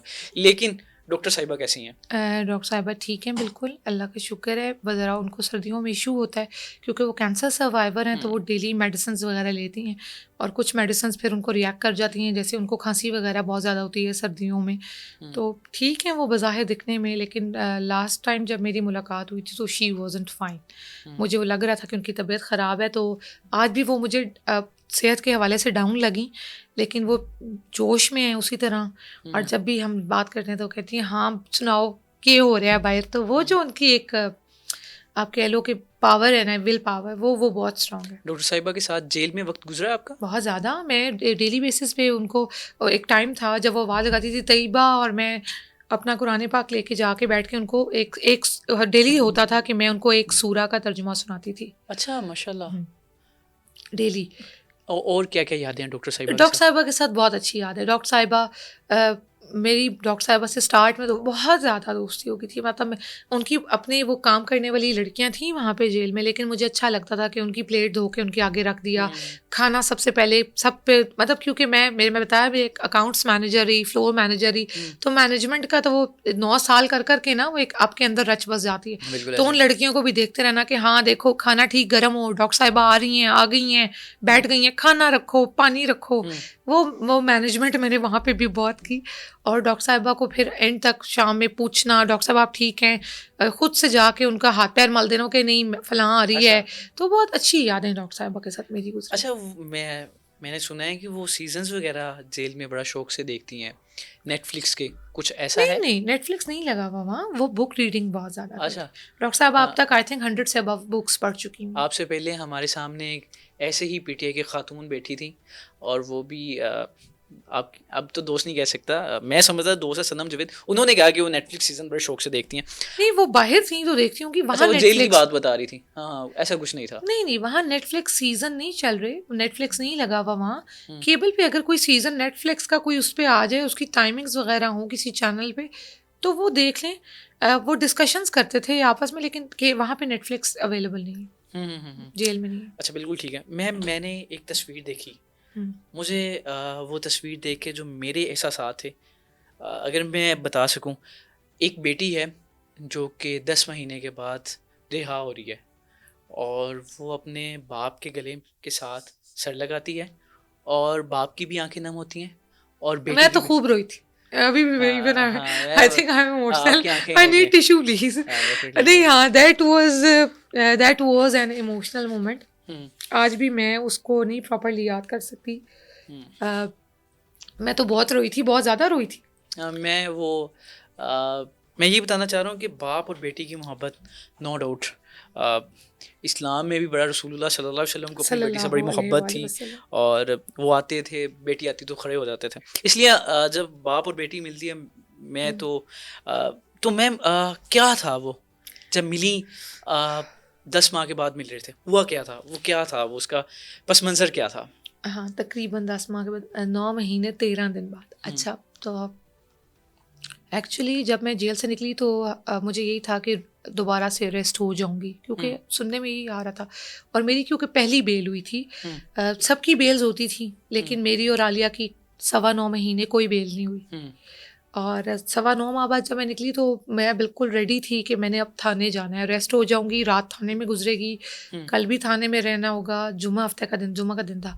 तो मुझे था कि आज का दिन भी, आज की रात भी थाने, कल भी थाने, परसों कोर्ट प्रोड्यूस करेंगे तो परसों फिर जेल वापसी होगी, तो उस हिसाब से तैयारी करके मैं बाहर निकलती हूँ और कोई पुलिस नहीं है। तो मैं अपनी लॉयर से, खदीजा सिद्दीकी से मैंने पूछा कि पुलिस क्यों नहीं है? तो उसने मुझे कहा क्या मतलब? मैंने कहा मतलब पुलिस क्यों नहीं है? तो उसने कहा तुम्हारा दिमाग ठीक है, मतलब लोग खुश होते हैं। तो मैंने कहा नहीं, आई वॉजंट एक्सपेक्टिंग दिस, तो ये इट्स नॉट नॉर्मल। तो ऐसा तो नहीं कि बाहर से कहीं से अरेस्ट करेंगे। तो मेरी फैमिली अभी पहुंची नहीं थी क्योंकि खदीजा ने बहुत सडन ये किया था कि जब मेरी बेल हुई तो उसने बताया नहीं कि हम मुचलका किस दिन भरेंगे, इसको लेने कब जाएंगे, ये चीज़ें बहुत सीक्रेट रखी उसने, बहुत टेक्निकल तरीके से की उसने। और इसका सारा क्रेडिट मैं खदीजा सिद्दीकी और मुराद मरवत को दूंगी, जो दोनों मेरे लॉयर्स थे। और वे कुछ दोस्तों की तरह मेरे साथ रहे, उन्होंने मुझे बहुत इमोशनल सपोर्ट दिया दोनों ने। मेरे लिए बिल्कुल वो दोस्तों बहन भाइयों जैसे रहे। तो जब हम बाहर निकले तो उन्होंने मुझे कहा अंकल आ रहे हैं। तो मैंने कहा अच्छा पहुँचे नहीं अभी तक कोई फैमिली में? तो उन्होंने कहा नहीं, हमने बताया नहीं था किसी को भी, हम सरप्राइज़ देना चाहते थे। तो हम लोग वहाँ से जब निकले तो हम एक रेस्टोरेंट में चले गए, मेरे वालिद ने बताया कि मैं पहुँच रहा हूँ। तो हम वो रेस्टोरेंट में थे, जब हम बैठे तो मेरे फादर आ गए। तो मुझे ना उस वक्त तक मुझे लग रहा था कि अभी पुलिस आ जाएगी, अभी आ जाएगी तो दोबारा थाने ही जाना है। तो जब वो बाबा आए ना, तो मैं जब उनके गले लगी ना, तो मुझे उन्होंने जैसे पकड़ा ना, तो मुझे बिल्कुल लगा था कि मुझे शेल्टर कर लिया गया। तो मैंने ना बस अपना सर यूं रखा और मुझे खुद नहीं अंदाज़ा हुआ कि मैंने ज़ोर ज़ोर से रोना शुरू कर दिया। वो मेरे लिए बहुत पेनफुल था कि 9:15 बाबा, मैं अपने आप को रिलीज़ कर रही थी इस फीलिंग पे कि मैं जेल से बाहर आ चुकी हूँ और अब मैं जेल नहीं जा रही। तो वो जो एक वाइब थी ना कि वो एक, और मैं आपको बताऊँ कि उसके बाद भी मतलब उस टाइम मैं ज़रा सा रोई और रुक गई। 3 दिन मैं उसी तरह से रही क्योंकि 3 दिन बाद मेरी यहीं पे पेशी थी और मैं 3 दिन वापस इस्लामाबाद घर नहीं जा सकी। 3 दिन बाद मेरी यहाँ कोर्ट हियरिंग थी, तो मुझे खदीजा ने कहा ये पहली पेशी अटेंड करके वापस इस्लामाबाद जाना। तो मेरी जेल से निकलने के 4 दिन बाद पहली बार इस्लामाबाद पहुँच के मेरी वालदा से मुलाकात हुई। तो वो जो था ना कि जब मैं घर गई और वो जो 3 दिन थे, वो 3 दिन बाद जब मैं पहली बार घर गई, मैं आपको बताऊं, जब आप डिस्चार्ज हो जाते हैं ना जेल से और जब आप घर जाते हैं तो आपको अपने घर के खाने का टेस्ट तक नहीं आ रहा होता। आपसे लोग पूछ रहे होते हैं, घर वाले, माँ आपको बार बार रात सोए हुए हो, आपको आके भाई देखेगा, बहन देखेगी, वालदा देखेंगी कि सो रही है सो रही है। आप जाग रहे होगे लेकिन आप प्रिटेंड करोगे कि मैं सो रहा हूँ और आप उस चीज़ को फील कर रहे होते हो। और उसके बाद एक टाइम आता है, 3 दिन, 4 दिन, 7 दिन, वो आपकी विल पावर पे है, कितना अपने आप को कंपोज रखने के बाद एक टाइम आता है जो मैंने फेस किया। साइकोलॉजिस्ट इस बात को जानते होंगे। 7 डेज़ के बाद एक टाइम आया कि मैं उठ के बैठी रात में और मैंने जाए नमाज बिछाई और मैंने सजदा किया और मैंने ज़ोर ज़ोर से रोना शुरू किया, ज़ोर ज़ोर से। ऑलमोस्ट 2 आवर्स मैं रोई और मैंने अल्लाह ताला से जितने गिले थे ना, मैंने अल्लाह ताला से कहा आपने किसी को भी नहीं छोड़ना, आपसे मैं कह रही हूँ आप लेंगे बदला। मैं सिर्फ बोलूँगी क्योंकि मैं अपनी ताकत के तहत ये कर सकती हूँ, लेकिन आप एक एक शख्स को घसीटेंगे। और मैंने अल्लाह ताला से कहा आप ये करेंगे, मैं इसका अंजाम देखूँगी, हर एक का, ऊपर से नीचे तक हर इंसान जो इसमें मुलविस रहा है, मैं उसका अंजाम देखना चाहती हूँ। और मैं 2 घंटे खूब रोई और फिर मैं बिल्कुल रिलैक्स हो गई। उसके बाद से अब तक मैं पूरी ताकत से खड़ी हुई हूँ। तो it was an emotional period. अल्लाह ताला आपको अपनी अमान में रखें आमीन। हमेशा। अच्छा, मैं सच में आपको इमोशनल, मैंने शुरू में भी कहा था कि मैं चाहता हूँ कि आपकी थोड़ा सा यूनिक करें लेकिन इमोशनल ना करूँ, थोड़ा सा आपको हंसाऊं भी, लेकिन ये जितना इमोशनल हो गया, मैं बिल्कुल ऐसा पॉडकास्ट नहीं चाहता था। मैं आपकी निजी ज़िंदगी के बारे में, अभी तो मैंने ये भी पूछना है कितने प्रपोजल्स आए, लेकिन ये तो पीछे रह गया तो इमोशनल हो गया। अच्छा, हम चलते हैं कि आज उमर सरफराज चीमा, उन्होंने आपके ज़रिए कोई पैगाम पहुंचाया। हाँ। किसको पहुंचाया और क्या पहुंचाया? नहीं पैगाम किसी को नहीं पहुंचाया ना, कोई काम जिम्मे लगाया? काम ये जिम्मे हुआ, लगाया हाँ, था क्या उन्होंने, काम मेरे था? जिम्मे कोई काम लगाया था। उमर भाई बिल्कुल दोस्तों की तरह है, भाई है मेरे। मेरे लिए बहुत मतलब एजाज़ की बात थी जब पहली बार मैंने उमर सरफराज चीमा को जेल के बाहर हमारा इंटरेक्शन एक आमने सामने का हुआ था। तो उमर भाई ने आगे होके ना मुझे कहा कि अस्सलाम वालेकुम तैयबा। तो आई वाज इन शॉक कि मतलब उमर सरफराज चीमा ने मुझे सलाम किया है। तो मतलब वो था एक स्टारडम बन हाँ, गया हुआ था, बाहर बिल्कुल निकलता था तो तैयबा राजा वाली जो वाइब थी वो थी। लेकिन मैंने अब बहुत ज़्यादा देखा है क्योंकि मैं इंस्टाग्राम पे ब्यूटी इन्फ्लुएंसर रही हूँ बहुत सालों से, तो मैंने हमेशा लोगों में एक चीज़ की बहुत कमी पाई है, इज्जत देने की कमी बहुत ज़्यादा, कम ज़र्फ लोग बहुत ज़्यादा है। किसी भी फील्ड में आपको बहुत आराम से कम ज़र्फ मिल जाते हैं। अगर आप किसी को भी चाहे दोस्त समझ के, चाहे रिश्तेदारों में ऐसे लोग हों, मतलब मुझे ऐसे लगता है कि आप कभी भी अपने से ऊपर फाइनेंशियली अपने उससे ऊपर जब भी किसी इंसान को इज्जत देते हैं ना, तो फ़ौरन से पहले ना महीने 2 महीने 3 महीने में वो ऐसे हो जाता है कि अच्छा इज्जत करते हैं तो हम तो डिज़र्व करते हैं इज्जत, तो फ़ौरन से कमज़र्फ़ी निकल के बाहर आती है। और मुझे सिर्फ एक दुनिया में यही चीज़ इरिटेट करती है। मुझे मैं चाहे जितना भी प्यार कर लूँ लोगों से, अगर मुझे क्लिक हो जाए ना कि यार मतलब ये क्या है, इसने अगर ये समझा हुआ है कि मैं इसकी इज्जत करती हूँ और मतलब इसको लग रहा है कि अगर मैं करती हूँ तो ठीक है, इसका ये डिजर्व करता है या करती है और मेरा करना फ़र्ज़ है, तो मैं फ़ौरन से पहले ना अपने आप को पीछे हटा लेती हूँ बिना इस चीज़ की परवाह किए कि मैंने खुद को एक बहुत गहरे ताल्लुक़ के बाद फासले पे लाया है। मेरे लिए इज़्ज़त बहुत मैटर करती है, कम ज़र्फ़ इंसान में हज़म नहीं कर सकती। तो उमर भाई से बहुत प्यारा एक ताल्लुक़ है, वो बहुत प्यारे इंसान है, खूबसूरत इंसान है, बहुत उन्होंने खान साहब से मैं कहूँगी इसमें कोई शक नहीं, वो बहुत जुर्रतमंदी से जेल काट रहे हैं। उमर भाई आज मुझसे कुछ डिस्कशंस कर रहे थे, उन्होंने मुझसे कहा था ये बात इस पॉइंट पे बात हो रही है, तो मैंने कहा जी नहीं, तो उन्होंने कहा इस पे कौन से पॉइंट से? मैं माजरत चाहता हूँ, ये अंदर की बात है, लेकिन अगर आप बताना चाहें मैं बिल्कुल आपको ऐसा नहीं करूँगा कि आपको फोर्स करूँगा, ज़रूर बताएं। देखें जो अभी तक खान साहब जिस तरह जो खान साहब के जो पैगामात बाहर आ रहे हैं और जो डिटेल्स फिर हम उनसे शेयर करते हैं उमर भाई वगैरह से, और फिर जैसे जो 4 अक्टूबर 5 अक्टूबर वाला जो भी सारा था, और फिर जब 26 नवंबर हुआ, सानिया 26 नवंबर, तो जब हमने उनको बताया कि हमारे कारकुनान शहीद हुए हैं, हमारे कारकुनान मिसिंग्स हैं, तो वो फिर मुझे उस पर कुछ चीज़ें गाइड कर रहे थे। वो कहते थे तैयबा इस पॉइंट पे बात करने वाली है, 26 नवंबर से रिलेट इस पॉइंट पे बात करें। फिर वो अब उनसे मैं कुछ चीज़ें डिस्कस कर रही थी कि आप मुझे अपना बताएं क्या प्रोसीडिंग्स हैं, क्या ट्रायल का बना, तो वो ट्रायल्स की कुछ चीज़ें मुझसे डिस्कस कर रहे थे। फिर मैंने उसमें से कुछ पॉइंट्स मैंने कहा उमर भाई ये तो चीज़ें ठीक नहीं है, तो उन्होंने कहा इस पर बात हो रही है, तो मैंने कहा जी नहीं, इन पॉइंट्स पे 26 नवंबर वगैरह में से ये पॉइंट और ये आप लोगों वाला ये पॉइंट तो कहीं भी नहीं है। तो उन्होंने कहा कि ये तुमने करना है, ये करना है तुमने, और फलां को तुमने मतलब इन पॉइंट्स को रेज करना है, इन पे अब आवाज़ बनना है। तो कौन सा पॉइंट है 26 नवंबर? वो थोड़ा मैं अभी सीक्रेट रखना चाहूँगी, 26 नवंबर से भी रिलेट है और उनके अपने ट्रायल से भी रिलेट है। उमर सरफराज चीमा के ट्रायल्स, ऑल जो हमारी लीडरशिप इस वक्त जेल में मौजूद है, उनको लग रहा है कि शायद ट्रायल्स में कहीं ना कहीं खामी है। नहीं ट्रायल्स में तो ट्रायल्स ही गलत है, खामी तो छोटी चीज़ है, ट्रायल ही गलत है। मतलब ट्रायल्स में क्या हो रहा है, वहाँ पे कुछ भी नहीं हो रहा, वो बस एक मेंटल टॉर्चर के लिए एक डेट हियरिंग दी जाती है, ना हमें बताया जा रहा है क्या प्रोसीडिंग है, जज साहब ने क्या करना है, प्रोसिक्यूटर ने कोई मौजूद ही नहीं है वहाँ। तो क्या इसके खिलाफ कोई इनिशिएटिव लेने वाले हैं आप लोग? तो देखिए आप ये नहीं डिस्क्लोज करूँगी ये नहीं डिस्क्लोज करूँगी, नहीं करना चाहूँगी, लेकिन ये कि ऑब्वियसली उसी के बारे में बात हो रही है, तो अब इंशाल्लाह उसी पे काम स्टार्ट करेंगे। अच्छा, पॉलिटिकल सवाल और भी मेरे बहुत सारे हैं, मैं 26 नवंबर भी डिस्कस करना चाहता हूँ, मैं ये भी डिस्कस करना चाहता हूँ कि इस वक्त पार्टी में वाकईतन जासूस हैं या नहीं हैं, क्योंकि इस वक्त बहुत सारी बातें चली। अच्छा, पार्टी में इस वक्त जासूस हैं? I don't know, I am not connected with the party directly, तो आई हैव नो आइडिया। वैसे इस वक्त जितनी भी लीडरशिप है, आपको लगता है खान साहब के साथ मुखलिस है? नहीं, ये तो दिलों के राज तो अल्लाह ताला जानते हैं। वैसे जिस तरह के उनके रद्द अमल हैं, जिस तरह की बातें हैं, लगता है मुखलिस है आपको? देखिए मैं इस पर सिर्फ इतना कहूँगी कि ये जितनी टीम जो बैठी हुई है, जो मौजूद है, इन्हें इमरान खान ने बिठाया हुआ है। जब इमरान खान साहब को मुनासिब नहीं लगेगा, वो किसी को भी रेस करने की अथॉरिटी रखते हैं। तो जब वो मतलब एक ओहदा किसी भी शख्स के पास है, वो जो हटा देंगे, डी नोटिफाई कर देंगे, कोई और आ जाएगा, तो जब वो डी नोटिफाई कर देंगे तो ना उनका पार्टी से ताल्लुक़ रहेगा, ना खान से ताल्लुक़ रहेगा। लेकिन जब तक ये टीम जो खान साहब ने बिठाई हुई है, तो मुझे लगता है फिर इमरान खान पे हमें इतना भरोसा, मतलब मैं खान साहब के हर फैसले को बड़ा, मतलब मुझे लगता है आई एम वेरी ओबीडियंट, तो मैं खान साहब का बहुत एहतराम करती हूँ, उनका हर फैसला। आपको ऐसा लगता है कि खान साहब के साथ ये लोग जो हैं न चाहते हुए भी गलत कर रहे हैं? कभी ऐसा लगा आपको?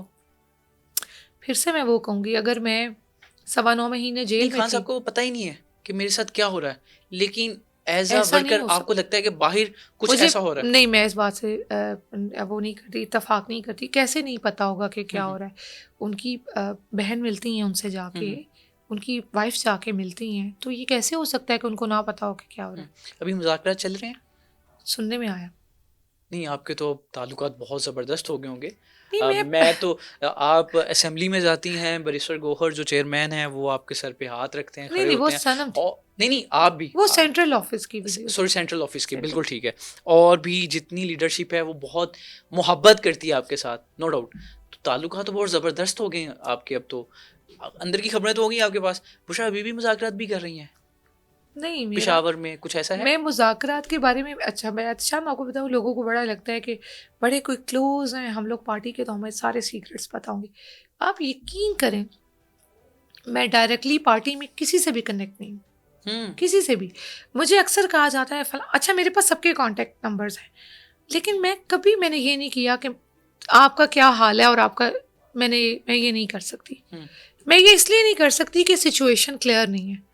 खान साहब अंदर हैं, हमें नहीं पता क्या हो रहा है, जो चीज़ें हैं वो बहुत सीक्रेटली हो रही हैं। खान साहब ऑर्डर्स देते हैं, जैसे भी जो पार्टी पॉलिसी ये लोग जिससे पार्टी डिसिप्लिन फॉलो करते हैं।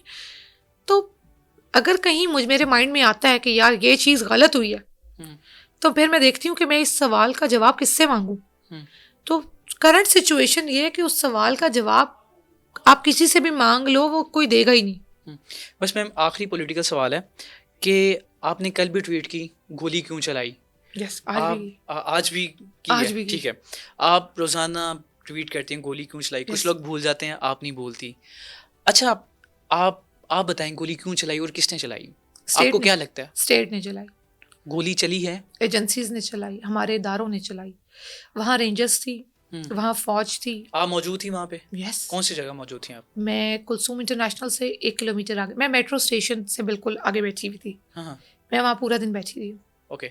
बारिश हुई या बारिश में भी बैठी हुई थी? वो 5 अक्टूबर की 5 बात। अक्टूबर की बात है, ओके। 5 अक्टूबर को मैं डी चौक में थी, I D was Chowk there. हाँ, मेरे हाथ में कोई डंडा, कोई सोटी नहीं थी, मेरा फ़ोन भी इवन मेरे हाथ में नहीं था। मैंने अपना मास्क या तो पहना हुआ था, या मेरे पास आई ड्रॉप्स थे कि अगर शेल वेल लग जाए तो मुझे, क्योंकि फ़ौरन प्रॉब्लम होती है, तो मैं उससे बचने के लिए अपना, मैंने वो जो हिफाजती तदाबीर के तहत जो चीज़ें रखी हुई थी, आई ड्रॉप्स, नमक, क्योंकि ये तो मजाक हो गया कि शेलिंग करनी ही करनी है हम पे ना। तो बाकी ये कि आई वाज देयर और बिल्कुल गोली चली। कितने बुशरा बीबी तो कहती हैं 2 घंटे लगातार फायरिंग हुई है। रात की टाइमिंग में जो हुई, वो उसकी डिटेल्स वो लोग बता सकते हैं। मैं जो 7:30 बजे तक, 7:35 तक आई वॉज देयर, 7:35, क्योंकि मैं 2 रातों से जाग रही थी, क्योंकि हम लोग इस्लामाबाद में वेट कर रहे थे इनका। फिर जब ये लोग पहुंचे तो आई वॉज एट 26 नंबर, और हम लोग वहाँ पे शेलिंग का सामना पूरी रात करते रहे, जो 25 तारीख ख़त्म हो रही थी और 26 शुरू हो रही थी। फिर जब काफिला पहुंचा रात 1:15 बजे श्रीनगर हाईवे, तो वहाँ हम कनेक्ट हुए, सारे इकट्ठे हो गए, और फिर वहाँ से हमने पैदल मार्च स्टार्ट किया इस्लामाबाद की तरफ। तो फजर वहीं हुई, रोड पे फजर की नमाज पढ़ी थी आप लोगों का। जो रेंजर्स के एहलकार थे वो तो इस्तकबाल कर रहे थे, वो तो नीचे बाकायदा सलाम लेके वो आगे लेके जा रहे थे, गले मिल रहे थे। नहीं वो तो बड़ा इत्तबाक इस्तकबाल था। इवन हमने ऐसे मनाजिर इस्लामाबाद में देखे कि वो जब सुबह में, जब पुलिस वहाँ थी मौजूद, तो वो हाथ में ला रहे थे और जफ्फियाँ डाल रहे थे उनको, वो जितने जो हमारे कारकुनान थे। तो इट वाज सो काम, मतलब था कि अब यहाँ पहुँच गए हैं, क्योंकि 11:54 पे सुबह 12 बजे हम पहुँच चुके थे डी चौक। 12 बजे से 5 बजे तक, 6 बजे तक वेट हो रहा था कि आई थिंक कोई डिस्कशंस हो रही हैं। तो गवर्नमेंट कहती है तो आपके पास बॉडीज कहाँ हैं? अगर तो 2 घंटे फायरिंग हुई तो वो कहाँ पे हैं बॉडी? पोस्टमार्टम क्यों नहीं करवाया गया उनका? देखें, गवर्नमेंट तो ये भी कहती है कि गोली चली ही नहीं, सिरे से ही नहीं चली। वो कहती हैं चली है, लेकिन वजीर आला के गार्ड्स ने चलाई है, अली अमीन गंडापुर के गार्ड्स की तरफ से भी चलाई है, कुछ ऐसी बातें भी हुई। नहीं, इसका जवाब तो आई थिंक अली अमीन गंडापुर दे सकते हैं। मेरी नॉलेज में ऐसी कोई अभी तक स्टेटमेंट इनकी ऐसा नहीं आई। वो तो पहले मान ही नहीं रहे थे ना कि गोली चली। तो फिर जब गोली नहीं चले, वो एक और स्टेटमेंट मैंने देखी, उन्होंने कहा, आई थिंक अता तारड़ ने बोला कि ये कह रहे थे 100 लाशें हैं, फिर इन्होंने कहा 50 लाशें हैं, अब ये आ गए 12 के फिगर पे। बात तो ठीक है। नहीं 272 भी कहा। नहीं, मैं बताती हूँ, मैं इसको कंप्लीट करना चाह रही हूँ। मतलब ये बात सिर्फ करना आसान है कि चलें 12 लोग मरे, चले इसी पॉइंट पे आ जाते हैं, अगर वो कह रहे हैं ये उसी पे आ जाते हैं। 12 लोग भी क्यों मरे? मतलब जिसके घर का कोई शख्स फौत हो गया है, वो उसका तो सारी जिंदगी का शौक है, किसी का बेटा, किसी का भाई, किसी का खामंद। 12 लोग भी स्टेट की रिस्पॉन्सिबिलिटी थे, क्यों मरे? मैं आपको एक बहुत आंखों देखी बात बता रही हूँ। असर का वक्त है, मैं डी चौक से 1 किलोमीटर पीछे हूँ और यहाँ से एक लड़के को लेके जाया जा रहा है जिसको स्नाइपर ने ऊपर से गोली मारी, मेरे सामने उसको लेके जाया गया है, गाड़ी में डाला गया है, ये मैंने आंखों देखा है। तो मैं कैसे ये ना मानूं कि गोली चली ही नहीं? मुझे तो ये सारी जिंदगी यकीन दिलाएं गोली नहीं चली, तो मैंने तो अपनी आंखों से एक चीज देखी है, उसको तो मैं डिनाई, सबको छोड़ दें, मैं कोई और बात नहीं करती, मैं कह रही हूँ एक बंदे को गोली लगे हुए मैंने देखी है। ये आपने इसकी वीडियो बना लेनी थी, फोन था आपके पास? I was in shocked on that time, और उसकी वीडियोज आई हैं, जो लोग हर एक ने फोन पकड़ा हुआ था, वो वीडियो नहीं आई है आप वीडियो बात कर रही हैं, ना वो वीडियो नहीं आई हैं। इवन उसकी गाड़ी की भी वीडियो है, उसको गाड़ी में जब डाला है, अच्छा। डाल के लेके गए हैं फौरन उसको, आई थिंक पोली क्लिनिक लेके गए थे, क्योंकि वहां के लेके जाओ इसको हॉस्पिटल, तो वो जो सब ने फोन पकड़े हुए हैं, सब ने, इर्द गिर्द जितना जत्थे लोग मौजूद हैं, वो फोन उन्होंने पकड़ा हुआ है, उसकी वीडियो बन रही है।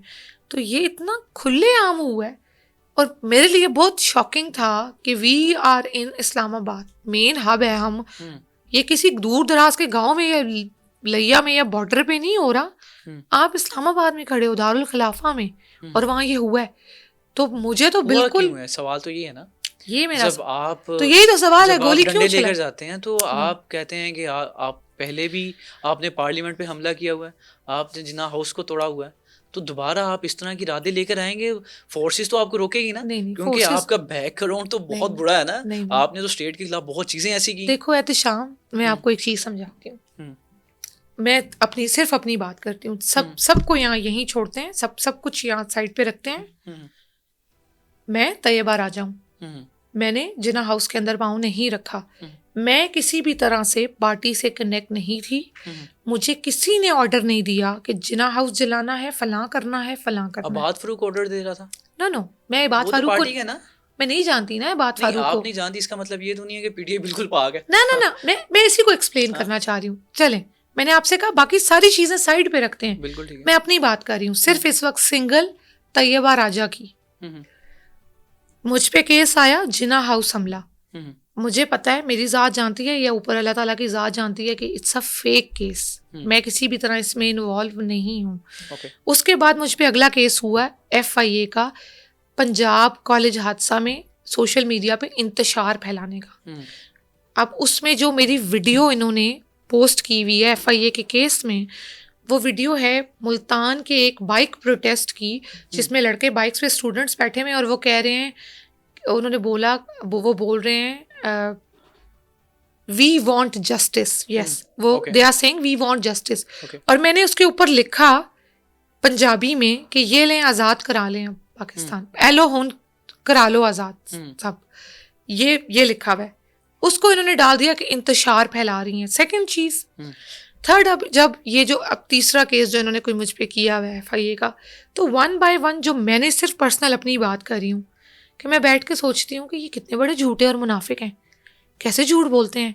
मेरी आंखों के सामने एक लड़के को गोली भी लगी थी, तो मेरे पे इतने केस झूठे किए हुए हैं। तो मैं जो हूँ ना, मैं अपनी बात कर रही हूँ, मैं कभी इनका झूठ बाहर नहीं कर सकती। ये मुझे चाहे ये मारे भी दें, चाहे मुझे जेल भेज दें, चाहे मुझे थाने रखें, मैं, क्योंकि ये मुझे पता है ना झूठ बोल रहे हैं, तो मैं तो इनका, मुझे पता है फिर ये झूठ ही बोल रहे हैं, तो मैं तो बिल्कुल स्ट्रेट अवे खड़ी हुई हूँ कि बकवास कर रहे हैं। तो आप अब शिकायतें लगा रही हैं रिचर्ड ग्रैनल और दीगर इदारों को, अमेरिका को शिकायत लगा रही हैं आप वीडियो, आपने वीडियो पैगाम मैंने देखा वीडियो मैसेज, आपने शिकायत नहीं, शिकायत it's true, no it's true. देखें,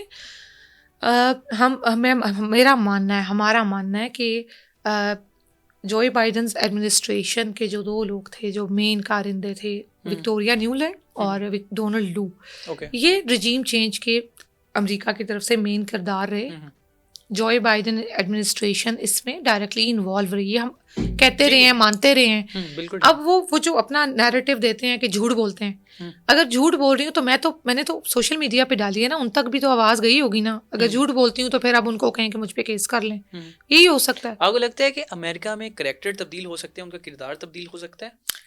पॉलिसीज पे डिपेंड करता है, किसका क्या एम है, इस पे डिपेंड करता है। बाज़ औक़ात कुछ इंतशारी दिमाग जब बैठ जाते हैं ओहदों पे, जो सिर्फ फसाद चाहते हैं या ज़ाती बुग़्ज़ की बुनियाद पे जब फैसले होते हैं, जैसे कि हमारे मुल्क में हो रहे हैं, उससे ज़ाती लड़ाई होगी ना। आपको ट्रंप से उम्मीद है इसका मतलब कि वो आएंगे, वो खान साहब को रिलीज करवा देंगे? मैं चाहती हूँ कि ट्रंप जो है वो अगर वो क्योंकि दावा करते हैं, वो कहते हैं कि हम अमन चाहते हैं, बिल्कुल ठीक, वो कहते हैं दुनिया में हम अमन चाहते हैं। तो अगर हम चाहते हैं तो उनसे एक रिक्वेस्ट की है कि जोए बाइडेन एडमिनिस्ट्रेशन ने हमारे पूरे मुल्क का बेड़ा गर्क करवाया है रिजीम चेंज करा के। पाकिस्तान की सबसे बड़ी सियासी पार्टी जो है उसके लीडर को इस तरह नुकसान पहुंचाया गया और ये वहाँ से हुआ है। तो अब अगर आप दुनिया में अमन चाह ही रहे हैं तो वो जो उनका डाला हुआ गंद है, प्लीज़ आएँ और उसे समेटें। मैंने उसमें बड़ा क्लियरली बोला है कि वी एक्सपेक्ट के आप अनडू करेंगे उस सारे काम को, जो सारे फैलाए हुए गंद को आप अनडू करेंगे कि ये जो हुआ है। आपने अमन के लिए सब कुछ किया। यस। तो गजा के लिए भी आपने कुछ थोड़ा सा जिक्र कर देना था, वहाँ भी बड़ा अमन चाहिए। नहीं बिल्कुल किया, मैं अपने इंस्टा पे कई बार नहीं वो पैगाम में, वीडियो पैगाम में अगर ये भी हो जाता। अच्छा, वीडियो पैगाम में नहीं किया, बट ये कि क्योंकि उस वक्त आपने देखा होगा मैंने अभी कुछ टाइम हुआ, या तो बिल्कुल जमान पाक के टाइम पे एक फ़नी वीडियोस में पोस्ट कर देती थी, या अभी कुछ टाइम हुआ है, कुछ 2 मंथ्स हुए हैं कि मैंने वीडियो पैगामात, इससे पहले मैंने कभी कोई वीडियो रिकॉर्ड करके नहीं डाली। तो बिल्कुल मैंने गज़ा के लिए भी ट्विटर पे भी काफ़ी दफ़ा पोस्ट की। इवन मैंने मारिया बी की जो कलेक्शन लॉन्च हुई गज़ा के लिए, उसमें भी मैंने बड़ा मेरा कंट्रीब्यूशन रहा और बहुत सारे प्लेटफॉर्म्स पे मैंने उसके वीडियो पे रिस्पॉन्ड आया। उस पर डिस्कशंस चल रही हैं, वो इंटरनेशनल लेवल पे काफ़ी जगह पे डिस्कस हो रही है। काफ़ी सारे कॉलमिस्ट हैं जिन्होंने मुझे उसके बाद कांटेक्ट किया इंटरनेशनल लेवल से, मुझे काफ़ी सारे। आप दोबारा मुदाखलत करवाना चाह रही हैं? नहीं, अमेरिकी मुदाखलत। मैं चाहती हूँ जो मुदाखलत करके जो तमाशा लगाया गया है उसको समेटा जाए, उस गंद को समेटा जाए। अमेरिका को शिकायत लगाएंगे तो अमेरिका मुदाखलत ही करेगा ना। नहीं वो ये तो नहीं करेगा हम नहीं जानते आपको। नहीं देखें, एक दो तरह की चीज़ें हैं ना। मैंने आपसे कहा पॉलिसीज चेंज होती हैं। अगर आप इस चीज़ पे आ रहे हैं जी कि अच्छा सिंपली इसको बड़ा इजी कर लेते हैं जी। बड़ा एक प्रॉब्लम है कि जी ये कल्ट है, हमें बोला जाता है। तो देखें, इमरान खान को सिंपली आप 5 साल कंप्लीट करने देते। जमहूरियत का हुस्न है, आप हर पार्टी को कंप्लीट करने दें उनका टेन्योर। मियाँ साहब कहते हैं कि वो खान साहब मियाँ साहब को पूरे करने देते हैं 5 साल। देखें हम सब जानते हैं, आज़म का ये तो हम सब जानते हैं कि ना अकेले ये इमरान खान कर सकते थे, ना अकेले ये मियाँ नवाज शरीफ कर सकते थे। हमारे मुल्क में हमेशा ताकत का सरचश्मा इदारे रहे हैं, हमारी फ़ौज रही हैं, ये उन्होंने ही अपने हाथ में ली हुई ये चीज़। ये वो बेशक कहते हैं कि हमारा सियासत से ताल्लुक़ नहीं है, इसके बावजूद ताकत का सरचश्मा वो ख़ुद को समझते हैं और उन्होंने प्रूफ करवाया है ये। तो फिर उनको भी रिक्वेस्ट ही की जा सकती है। ये बहुत सारे सवाल हैं, मैं इसको छोड़ना चाहता हूँ, मैं नहीं चाहता और संजीदा बातें हों। मैम आपकी ज़िंदगी कैसी चल रही है, बस हम इसको ख़त्म करेंगे। केसेस भुगतते हुए गुजर रही है। अभी जैसे आज मेरा जेल ट्रायल था, मेरा जेल ट्रायल के बाद अभी मेरी इन्वेस्टिगेशन है एक FIA की, फिर उसी की हेयरिंग है 20th को। तो अभी 7 डेज़ में बाउंड हूँ कि मैंने एक मखसूस डेट तक लाहौर में रुकना है और मैंने ये केस अटेंड करके फिर वापस जाना है। और फिर मैंने 7 दिन बाद फिर अपने 9th मई केस के लिए वापस आना है। तो इस तरह इस्लामाबाद लाहौर चल रही है। ये बताएं प्रपोजल्स कितने आते हैं? काफ़ी सारे हैं अब तक। तो एक्सेप्ट भी करती हैं या सारे रिजेक्ट कर देती हैं? नहीं, एक्सेप्ट मैं आपको सच बताऊँ एहतशाम, मैं जिस जगह पे हूँ अभी, तो मुझे काफ़ी कुछ मोहतात रहना पड़ता है ना। मैं अफेयर चला सकती हूँ।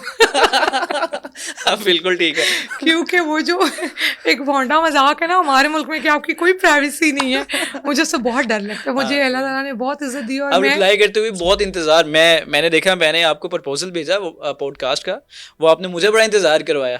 मुझे याद है कि वो 6-7 घंटे वो डबल टिक हो गया, आपने ओपन ही नहीं किया। वो प्रॉब्लम ये होती है कि मेरे पास इतने सारे व्हाट्सएप पे मैसेजेस आ रहे होते हैं कि जब तक मैं एक मैसेज को चेक करना चाह रही होती हूँ ना, कोई भी न्यू नंबर जब आता है तो वो इतना नीचे चला जाता है कि वो मेरे माइंड से रेज हो जाता है।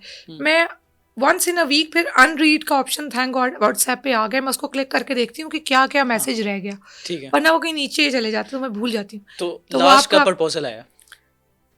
You are talking about marriage proposal? बिल्कुल बिल्कुल। अच्छा, नहीं आते रहते हैं लेकिन अभी I am very much confused about it. अभी मैं ना बड़ा, मुझे वो बता रही हूँ कि मैं सच बताऊँ तो बड़ा मैं इसको फनी वे पे लेती हूँ कि मुझे ये लगता है कि ऐसा ना हो कि मेरा अफेयर चले, मैं कहीं किसी से मोहब्बत कर लूँ और पता चले वो एजेंसियों का बंदा था।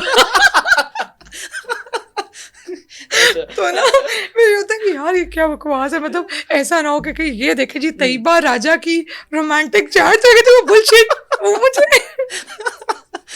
वो जो थॉट है वो बहुत बुरी है, उसको मैं अपनी इज्जत पे ले लेती हूँ और फौरन मोहतात हो जाती हूँ कि no Tayyaba this is the border line, you can not cross this. तो फिर मैं अभी तक वैसे कोशिश घर वाले भी तलाश तो कर रहे होंगे लड़का? नहीं, घर वाले तलाश नहीं कर रहे, प्रपोजल्स काफ़ी सारे हैं। मुझे इवन घर वाले जब कहते हैं तो मैं उनको कहती हूँ जी मुझे थोड़ा माइंड मेकअप करने दें। मैंने एक्चुअली मुझे लगता है, मैं बल्कि यहाँ ये बात जिक्र करना चाहूँगी, I am mentally very strong, I am very strong, no doubt, माशाल्लाह। मुझे लगता है कि मैंने ना ज़िंदगी से घिस के रगड़ के मिडिल क्लास पर्सन होते हुए एक चीज़ सीखी, वक्त के धारे को आपने जुर्रत से फेस कैसे करना है, आप कैसे उसको फेस कर सकते हैं, ये मुझे अल्लाह ताला ने मेरी ट्रेनिंग में रखा। आई एम वेरी मच स्ट्रॉन्ग। एक तो मुझे लोगों में, आदमियों में स्पेशली, मुझे बचकाना बातें करने वाले लोग नहीं पसंद, औरतों को उनकी ब्यूटी पे जज करने वाले लोग नहीं पसंद। मैंने अपना एक लाइन सेट कर ली हुई है। मैं अपनी सोसाइटी की आपको एक रियलिटी बल्कि अपनी ज़िंदगी से बताना चाहती हूँ। When I was 25 years old, 25 years से 27 years old, वो 2 साल मेरी ज़िंदगी के ऐसे गुजरे हैं कि मुझे फैमिली प्रेशर बहुत ज़्यादा था, सोसाइटी प्रेशर बहुत ज़्यादा था कि शादी हो जानी चाहिए, अब शादी हो जानी चाहिए। तो मुझे लगता था कि मैं मेंटली डिस्टर्ब हो गई हूँ इस टॉपिक को सुन के। तो मैंने उन 2 सालों में बड़ी एफर्ट की कि मुझे कोई पसंद आ जाए, या मैं किसी कोई ऐसा पसंद कर लूँ किसी को, या प्रपोजल कर लूँ, हाँ बस कर लूँ, अच्छा मैं सोसाइटी की डिमांड पूरी कर दूँ। लेकिन मैंने उस दौरान जितना सोसाइटी को रीड करने की कोशिश की ना, तो मुझे इतनी मायूसी हुई कि मुझे अपने कैलिबर का कोई शख्स दिखाई नहीं दिया। चलें आज हम ये भी पूछते हैं कैसा आपको लड़का चाहिए? नहीं, लड़का नहीं अच्छा, आई वॉन्ट कि मैंने एहतशाम मैंने बहुत टफ लाइफ गुजारी है, और मैंने अल्लाह ताला से हमेशा दुआ की है कि मैं अल्लाह, अच्छा लोग मांगते होंगे काफ़ी सारी चीज़ें, घर मिल जाए, गाड़ी मिल जाए, अच्छा बंदा मिल जाए, औरतें करती हैं दुआएं, लड़कियाँ करती हैं। मैंने अल्लाह ताला से हमेशा मांगा कि मुझे इज़्ज़त अता कर, मुझे बुलंदी अता कर। मैं अल्लाह ताला से बहुत फ्रीक्वेंटली मांगती हूँ मुझे ताकत अता करें, ये मेरी आम दुआएं हैं। अब मुझे नहीं लगता आम लड़कियाँ इस तरह की दुआएं करती होंगी कि अल्लाह मुझे ताकत अता कर। मैं अल्लाह ताला से दुआ करती हूँ कि मेरी वालदा ने मुझे बहुत छोटे होते हुए एक दुआ सिखाई थी। उन्होंने मुझे कहा था कि तुमने ये दुआ, और मैं दुआ रोज़ाना तकरीबन नमाज में करती हूँ कि या अल्लाह दुनिया की इज़्ज़त माल से है और आखिरत की इज़्ज़त अमाल से है, अरे तो मुझे दोनों अता कर। ये मैं रोज़ाना एक बार ज़रूर मांगती हूँ। अब मैं भी ये किया करूँगा, बहुत अच्छी दुआ, बहुत खूबसूरत दुआ है। तो मैं ना, और मैं अल्लाह ताला से हमेशा मुझे लगता है, क्योंकि मैं मेरे सबसे करीबी दोस्त परवरदिगार खुद है। मैं कमरे में जब अकेले बैठती हूँ रात में, तो मैं आधा घंटा अल्लाह ताला से बात करती हूँ, वैसे नॉर्मल बैठ के, जैसे मैं और आप बात कर रहे हैं ना, मैं ऐसे बैठ जाती हूँ, मैं फील करती हूँ कि अल्लाह ताला मेरे इर्द गिर्द मौजूद है, और फिर उनको बताती हूँ कि आपने देखा ना आज ये हुआ था, आपने अगर कोई इस वक्त की रिकॉर्डिंग कर ले ना, तो वो मुझे ईजीली प्रूव कर सकता है कि शी इज़ मेंटल, कि ये बात कर रही है और मैं अल्लाह ताला से बात कर रही होती हूँ। तो मुझे अल्लाह ताला सुनते होंगे ना। आप अल्लाह ताला को जितना अपने करीब समझते हो, आप जैसे अल्लाह को गुमान करते हो, अल्लाह ताला बिल्कुल वैसे हैं। तो मैं अल्लाह ताला से, मैंने 2 साल बहुत कोशिश की अपनी शादी के लिए। फिर मैंने अपने आप को काम डाउन किया कि what the hell are you doing with your self, go with the flow. फिर मैंने अपने आप को उस मेंटल डिप्रेशन से निकाला, क्योंकि सोसाइटी प्रेशर बहुत ज़्यादा होता है आप पे। फिर मैंने कहा no, it is decided already, मरना है आपने वो भी डिसाइडेड है, आपको रिस्क कैसे मिलना है वो भी डिसाइडेड है, आपका निकाह कब होना है वो भी डिसाइडेड है। तो why I am doing that? मैं उसके लिए इतनी एफर्ट पुश करके और अपने आप को मेंटली क्यों डिस्टर्ब कर रही हूँ? तो मैंने अपने आप को बिल्कुल डिस्ट्रैक्ट किया इस लाइन से, और फिर मैंने अल्लाह ताला से कहा मैं ये आपके सपुर्द कर रही हूँ, जिसने भी आना है ना, मैं अपनी फैमिली का एल्डेस्ट चाइल्ड हूँ, मैं हमेशा अपनी फैमिली के आगे खड़ी रही हूँ उनको प्रोटेक्ट करने के लिए। हमेशा मेरी मदर कहती हैं मेरे बारे में कि ये मेरी दोस्त है और इसने मुझे हमेशा बच्चों की तरह ट्रीट किया, ये मेरी माँ जैसी है। मेरे भाई मेरे बारे में कहते हैं कि ये हमारी बहन नहीं, हमारा बाप है। तो मैं इस तरह वाला किड रही हूँ, मैं अपनी फैमिली के मुंह के आगे हमेशा खड़ी हो जाती हूँ।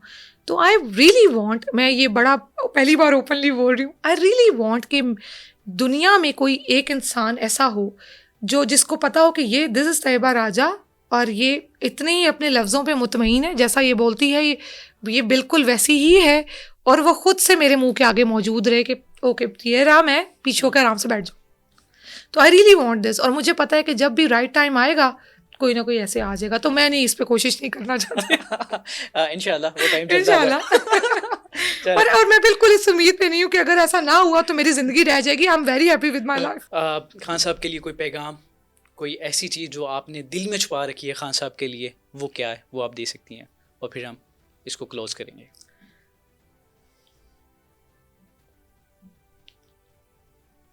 खान साहब से मेरा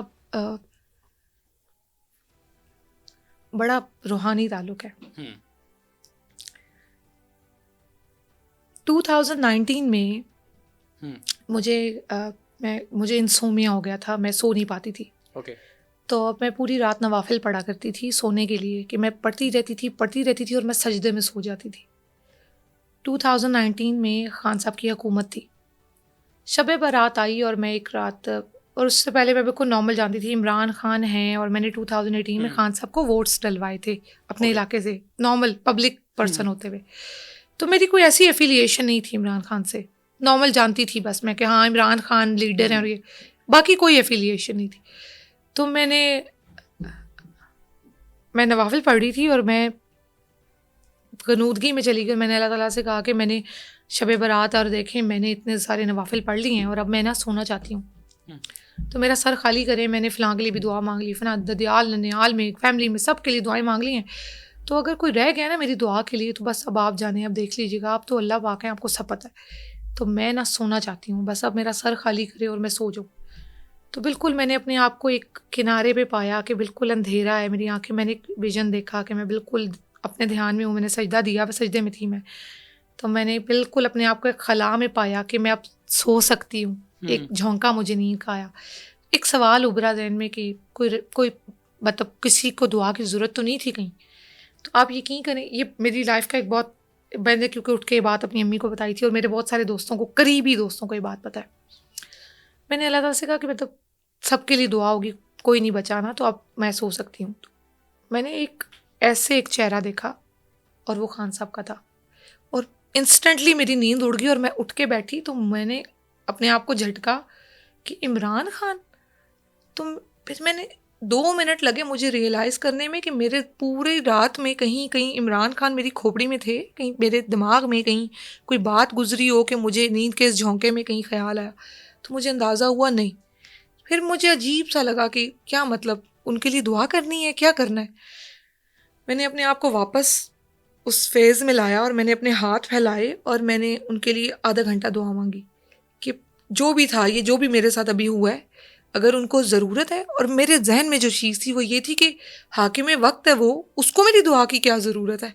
लेकिन मैंने आधा घंटा खान साहब के लिए दुआ की, और वो दिन और आज का दिन मैं इमरान खान नहीं छोड़ सकी। Ma'am thank you so much.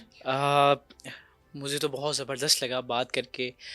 इससे कबल भी हमने बहुत सारी पॉडकास्ट की हैं, और ये पॉडकास्ट मुझे लगता है मेरे लिए बड़ी बेहतरीन पॉडकास्ट साबित होगी, और मुझे बहुत कुछ सीखने के लिए बहुत कुछ सीखने से मिला। आपने बहुत कुछ ऐसी बातें बताई जिससे मुझे बहुत कुछ सीखेंगे। और दुआ एक आपने बताई माल और इमाल वाली, वो बड़ी ज़बरदस्त बात थी।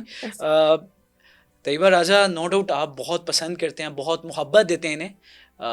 शख्सियत कुछ ऐसी हैं, लेकिन आज जो इनकी इनर सोल थी वो हमने देखी। मुझे नहीं लगता आज से कबल ये कभी किसी ने देखी होगी, इतना खुल के बोलिए, इतना खुल के नहीं देखी होगी। बहुत खूबसूरत इनर सोल है, नो डाउट। जो वो हम सिर्फ एक शेर है मैम कि साज की आवाज़ हर दिल ने सुनी, तार पे जो गुजरी किस दिल को पता। लोग सिर्फ साज देख रहे हैं लेकिन तार का कोई हाल नहीं जान रहा। आप बाहर से तैयबा राजा को जानते हैं, लेकिन आज हमने अंदर से जानने की कोशिश की। और मेरी तरह आप भी नहीं चाह रहे होंगे कि ये प्रोग्राम ख़त्म हो, लेकिन फिर भी प्रोग्राम तो ख़त्म करना है हमने। और भी आपके सवालात हों जो आप जानना चाहते हो, वो आपने कमेंट सेक्शन में बताने हैं। हम दोबारा फिर इनके सामने दरख्वास्त करेंगे। लेट आती हैं लेकिन आ जाएंगी, मैसेज जल्दी देख लीजिएगा, तो हम दोबारा बुलाएंगे और वही सवालात दोबारा रखने की कोशिश करेंगे। दीजिए इजाज़त, अल्लाह ने के बाद।